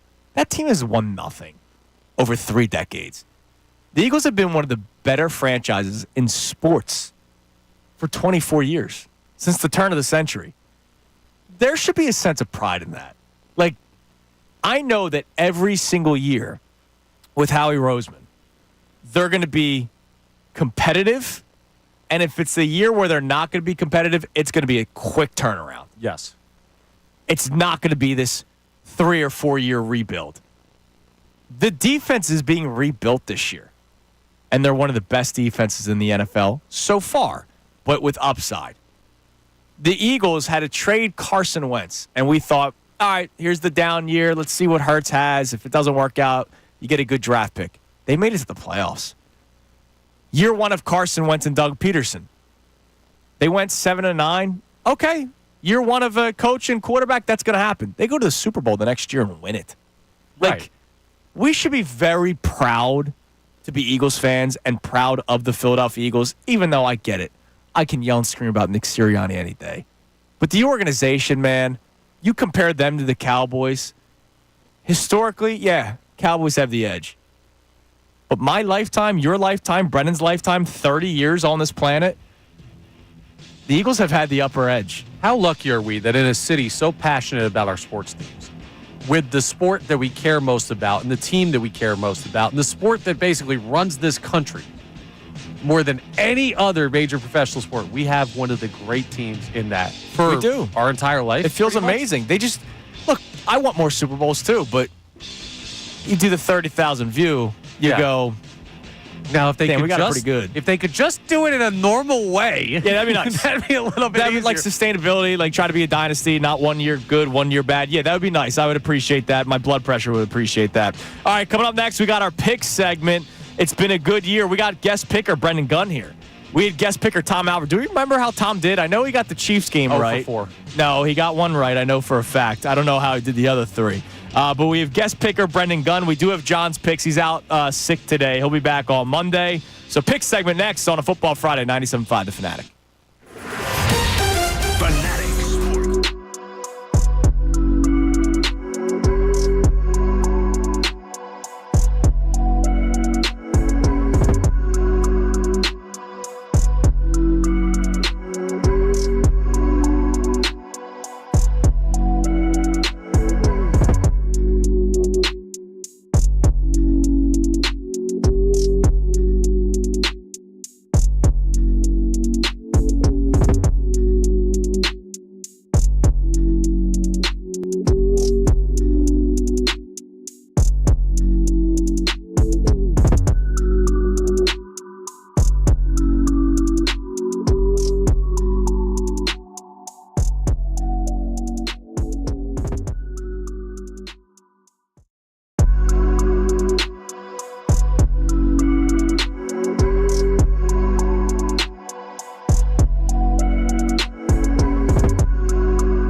is 9:30 on Kincade and Salciunas 97.5 The Fanatic. You know we're deep in the football season when we're talking fantasy football and trades. And, Howie Salciunas over here. Dude, I'm working the phones, man, because the trade deadline in a couple of leagues are coming up. I've been working the phones. All right. Okay, it is 9:30. We do this every single Friday leading up to the weekend slate of NFL games. Fire me up with a little football music when you have a second, Brendan Gunn, because we're going to do our picks. John Kincade did text in his picks. He is 22-14 on the season. Connor's 23-13. I am 25-11, so a very good year for Team Kincade and Salciunas. And because you went 4-0, you will have the tee box. I don't want the Connor. tee box. It You puts get a lot the- of pressure on me. I like You get being the in tee box, shadows. my man. You get the tee box. Okay, well, I'll take the tee box. So we're going to start with what's this? Yeah, we'll just start without the music. The music will come in late. We It'll be a need surprise. the music. Okay, well, We get the need music. the music. No pressure there, Gunner. That's true. We are like the hottest show on planet Earth. when Dude, it comes exactly. to I can't mess this. around with it. Come on, man. Yeah, Here, can't do it without the music. Here. Pod me up there, my man. I never hit drops. Go ahead. There we go. There it is. I mean, I still have my drop board. I just don't use it ever. Let's get into it. This My first drop one- board where half the employees aren't here anymore. I had the Flyers music up, and I was panicking. That's okay, bud. All right, go ahead, Mr. T-Box. That's why today's headline says we're going to go with the Bills -4 at the Colts. I don't know why that line is where it is. I get the feeling that someone else might mention that game in a little bit. I will say I will, and I'll do you the favor. Ooh, 3.5? -3.5. Yeah, I'll take it. So that you don't have to have the push. We both have it at 3.5. Cool, I'll take it at 3.5. Bills -3.5 at the Colts. I mean, that's just a significantly better team. This one's weird, too. I know it's a divisional game. I know this team that I'm taking is on the road. But how are the Falcons only 3.5-point favorites against the New Orleans Saints? The Saints have, like, Michael Thomas ripping their every move. They got their quarterback getting guys' heads taken off. They're trading their best defensive players. Like, everything's going crazy. When I see teams having this turbulence, I always bet against it. Okay. And the Falcons are -3. They're 3.5-point favorites on the road in New Orleans. I'll take them despite the divisional game. This is the dumb sports brain here. Kyler Murray. Call of Duty's going to kick in eventually. He's been really good since Call of Duty Black Ops 6 came out, or whatever the new one is. Here we go. And it's going to come back down to earth eventually. But actually, Kyler Murray, like Call of Duty aside, he normally does start to fade out this time of year. And I think the Cardinals are a solid football team, but the Jets are 1.5-point favorites on the road. I think with Devontae Adams, they're better than that team significantly. Final thing I got is a prop for you here. This guy's on my fantasy team, so I could have the wool pulled over my eyes a little bit. But Tyrone Tracy, I'm actually going to go with his under in rushing yards. 74.5 is the number in Giants versus Carolina Panthers. Tyrone Tracy still splits a little bit of time with Devin Singletary, even though he's taken over the majority share of the work there. I don't think he's got enough of that share to get over 75 or more yards, I should say. All right, so run through your picks one more time. Bills -4 at the Colts, Falcons -3.5 at the Saints, Jets -1.5 at the Cardinals, and Tyrone Tracy under 74.5 in Giants Panthers. And you have Bills 3.5, not 4. 3.5. Bills 3.5. I'm giving you the half a point. Appreciate it. I'm going with that game as well, just because. Look, Joe Flacco. It's a fun story. He has not done anything yet for the Colts for the line to be that close. It's like the until I see it kind of bet. Yeah, exactly. And the Bills have played very well this year, so I have the Bills at to cover the 3.5. I have 3 props. Usually I try to do 2 and 2, but I have 1 game and 3 props. You know what one of those props are? Jahmyr Gibbs. Over. He has hit the over in rushing yards in every week except week 1. Until it doesn't happen, I will continue to bet the over. It's only 60.5 still. Do you have a man on the inside? Like, how is it possible that we're still hitting overs on this bet? I don't know. I mean, and he's rushing. There's been 2 weeks where he was close. Yeah. Every other week, like, he is blowing out of the water. Like, he's exploding when it comes to the over-under. So I don't You're understand a powerful, it. connected man. Your name's on the show. I just didn't know if you knew somebody. FanDuel Sportsbook friends. Jahmyr Gibbs over 60.5 rushing yards. Bills -3.5. DeAndre Swift, I will give you. Oh, thank you. DeAndre Swift over 71.5 rushing yards. Big number. DeAndre Swift has had a much better season as of late. The New England Patriots struggle against the run. In the last 4 weeks, if the over-under for a running back was 71.5, they all would have hit comfortably. So I have, You did your research on this. Look, man, I got to make money. I do no research. I got a kid to pay for. So DeAndre Swift over 71.5 rushing yards. And Cade Otton, the tight end for the Tampa Bay Buccaneers. We know that all the receivers are hurt. I've been giving you Rachaad White's over in receiving yards the last couple of weeks. I'm going to change to Cade Otton over in receptions. It's at 5.5 the last couple of games, 8, 9, and 8. The only thing that I'm worried about is they're playing the 49ers. I don't know who Fred Warner will be covering. Will he be covering the running backs out of the backfield because the Bucs have 3 of them? Or will he be covering Cade Otton? That's the one thing I'm worried about. But Baker Mayfield needs to throw the ball to somebody. So Cade Otton over 5.5 receptions. Gibbs over 60.5 rushing yards. DeAndre Swift over 71.5 rushing yards. Bills minus 3.5. Before we get to yours, B. Gun, here are the ones that John has texted in. He's out sick today. He's going all props. Also a coward. Bijan, 72.5 rushing yards. He went with the over. Caleb Williams, over 211.5 passing yards versus the Patriots. So he has the over in his passing yards. I have the over in DeAndre Swift's rushing yards. Jonathan Taylor, under 70.5 rushing yards against the Bills. He probably thinks they have to throw the football. And then he has under Cooper Kupp, 69.5 receiving yards versus the Dolphins. So those are his 4 picks. What do we got, Gunner? Our guest pick of the week. Yes, and I'm going with some underdogs early in this one. I'm going with the Patriots plus 6.5 at the Bears. The Bears are coming off 2 straight losses after that Hail Mary. It hasn't been pretty for them. And the Patriots have played teams tough this year. So I like them getting 6.5. We'll see how that goes. I'm also going to go with another dog. We'll see how that goes. A lot of confidence in that pick. Confidence, Come on, dude. bro. I'm not the best bettor out there, so I'm not going to lie to the people. You're guest pickers. Stick your chest out a little bit. Another dog, Steelers plus 2.5 at Washington. I think Washington's been flirting with a couple of losses lately. Obviously, the Hail Mary. The Giants went down the field last week, made it a 1-possession game, but then they milked the clock out. I think Russell Wilson and the Steelers are going to get it done with that defense. I don't hate that pick. And I'm I'm kind of rooting for it, too. Well, of course, we're not kind of. We are. I'll never put money on Russell Wilson. And then also I'm going to go another dog, Cardinals plus 1.5 at the Jets, hosting the Jets. But they're on a 3-game win streak right now. I think Jonathan Gannon has figured something out with that defense a little bit. Kyler Murray's been solid, at least on my fantasy team. And the Jets are the Jets. I know they beat the Texans last week. They're not going to continue to do it. Cardinals are winning that game. Connor, give me the thumbs down all you want. Not happening. Hold on a second. You guys got to make a little bet here. I'll make a bet there. You guys are going head-to-head. You buy donuts for the show and the Cardinals win that. I buy donuts for the pregame show all the time. Well, then just don't buy donuts for the pregame show this weekend. You can't have donuts or you're not going to come to hoops anymore. Okay, fine. Donut bet. Donuts on Monday. Okay. All right. Half dozen assorted. You're going Jets. I'm going Cardinals plus 1.5. All right. Donuts And then my last pick, Eagles are going over 26.5 against Dallas. They're going to run it up. They're going to step on their throats as Tunis wants.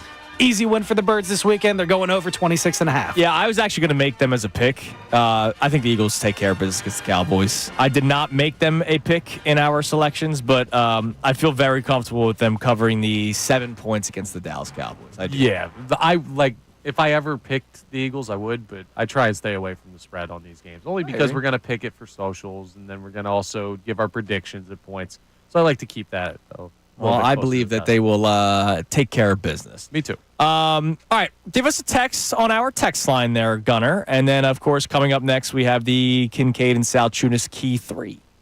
Yeah, we have somebody checking in. They're kind of upset that some people want to punt the season on the Sixers. They said it's November and late October, early November. You can't punt away an NBA season 10 games into it with the MVP coming back. Now, who's punting? They, as Jalen Hurts says. Yeah, there are people that are like, who? One of them may sit in this chair. No. He's not punting. He's not saying just don't play. Well, he said the ceiling is not a championship, and was worried before the season started. Like, to some people, that is punting on the season. To some people, that is lack of I see people doing the tankathon, and they're going to draft Cooper Flagg. I think people are doing that out of pure humor. I don't think anybody's actually punting the season. They might not feel great about the season. That's punting the season is, you know what, Joe? Why don't you sit on ice? Like, that's punting the Okay, season. so let's live in a more realistic world. People that believe that this is like over before it started, because those people exist. Then they're just not watching. They're not saying the Sixers should punt. They're just not watching. No, I know, but I'm saying let's have that conversation because I think that's what the Yeah, I think there's a lot of people that just won't pay. I think there might be people that are apathetic. That might have settled in a couple of years ago, but just the Sixers-Knicks playoff series alone should tell you that. Yeah, with the tickets, not a good place to be. No, it's not. And until they turn things around, and I expect them to, they just need to get healthy. The problem is, how far back will they be once they get healthy? All right, coming up next, it is the Kincade and Salciunas Key 3 best minutes from today's show right here on 97.5 The Fanatic. Now is the time to become a Fanatic MVP. Go right now to 975thefanatic.com.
Salciunas, 97.5. The Fanatic on a Football Friday. The Mike Missanelli Show with Bill Colarulo and Ray Dunn coming away at 10 o'clock.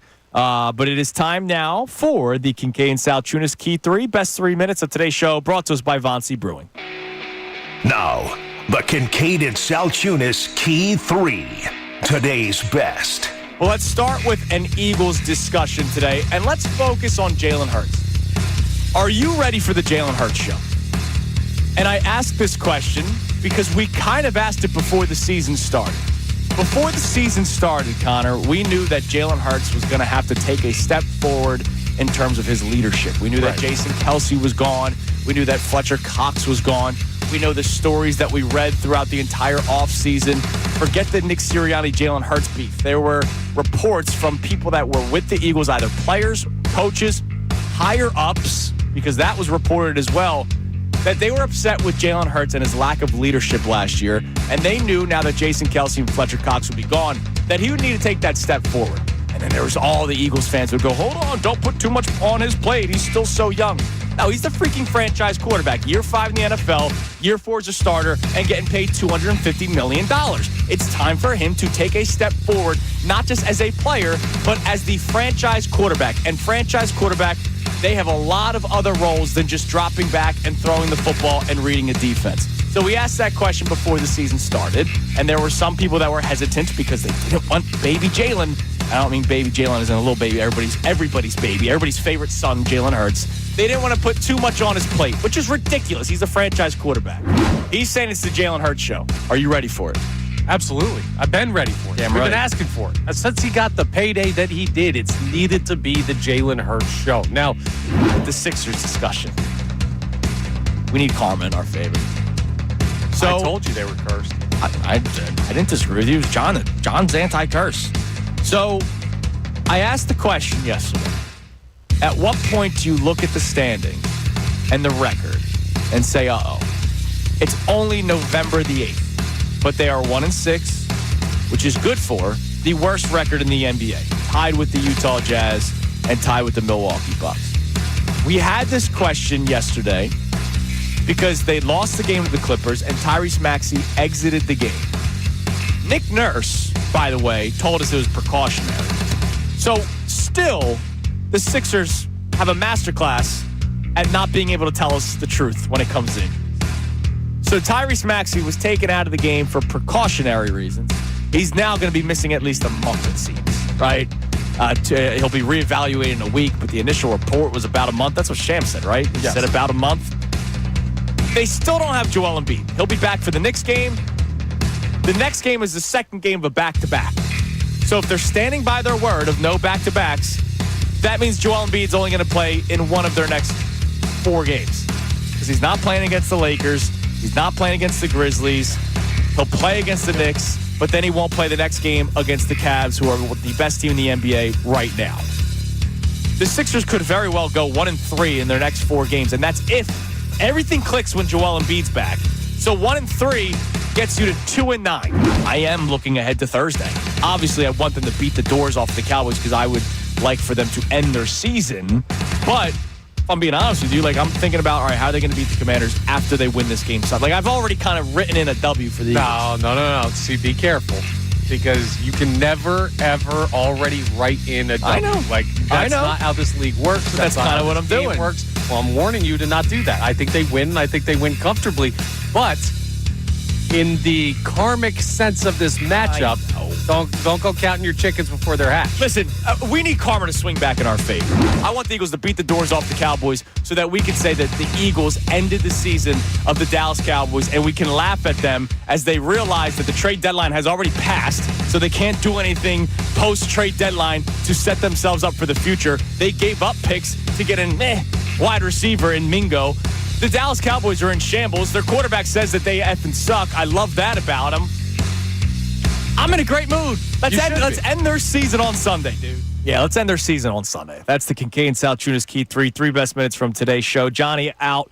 He is sick today. He will be back on Monday. The Key 3 is brought to us by Vonsi Brewing Company in Norristown. Check out their Key 3, the Helles Golden Lager, a Munich-style Helles brewed with all German ingredients. We should have John record that. We should. Just so that when he's not here, We still have German John. And then put it in a time capsule for the aliens to find one day. Like, did people really talk this way? We have the Stony Creek East Coast IPA, which is an American IPA with citrusy hop notes and a smooth, dry finish. That sounds delicious. And the Uncle Jerry's Wit, which is a Belgian-style wheat beer. Visit VonSeeBrewing.com and find out where you can pick up your Key 3 from Von C today. So we did our pick segment at 9:30, and none of us had the Eagles spread in it. Brendan, you had the Eagles, team total over in there? Yeah, and it was 26.5. So let's give our predictions. I think the Eagles beat up on the Cowboys. I do believe at some point in the fourth quarter we are not going to see the starters out there. I don't know. I don't necessarily have 27-13 Eagles. I don't think they put up 40. I think it's a 27-13 Eagles. Okay, I was thinking like 31-17. I do think the Cooper Rush can move that offense a little bit, and I think there could be like some garbage time points. Yeah, I mean, they have CeeDee Lamb. Like, all right, fine. 27-17.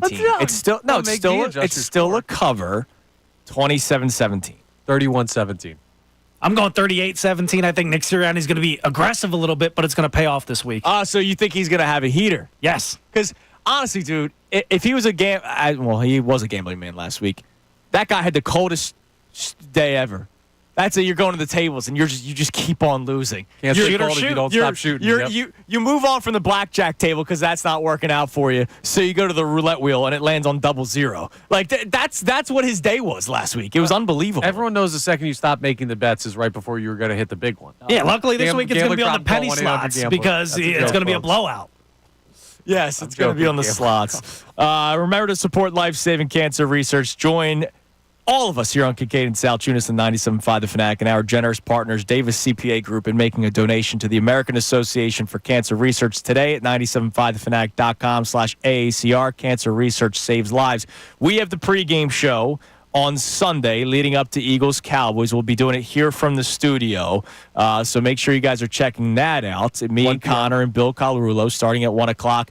Gunnar, what do you got? Because you're doing a little extra work today, right? Yeah, I'll be back tonight for Philly Sports Tonight. Andrew DeCecco is going to be hanging out with me for the first hour. Then a lot of Eagles talk, of course, and then Sixers All Access leading up to Sixers against the Lakers. Bronny James. Can't wait. We get to see Bronny James, and unfortunately we don't get to see Tyrese Maxey or Joel Embiid for the Sixers. Maybe they pull one out today. Let's see, because Anthony Davis is banged up, right? Yeah, he didn't play last game. Yeah, so let's see. Let me pull my FanDuel app real quick before we get out of here. Again, Mike Missanelli show coming your way next with Bill Colarulo and Ray Dunn. The Sixers are 7-point dogs. Yeah, I was going to say. Touchdown dogs. Well, go Sixers. All right, we're going to have a great rest of your Friday and a great freaking weekend. We'll be back at it Monday morning here on 97.5 The Fanatic.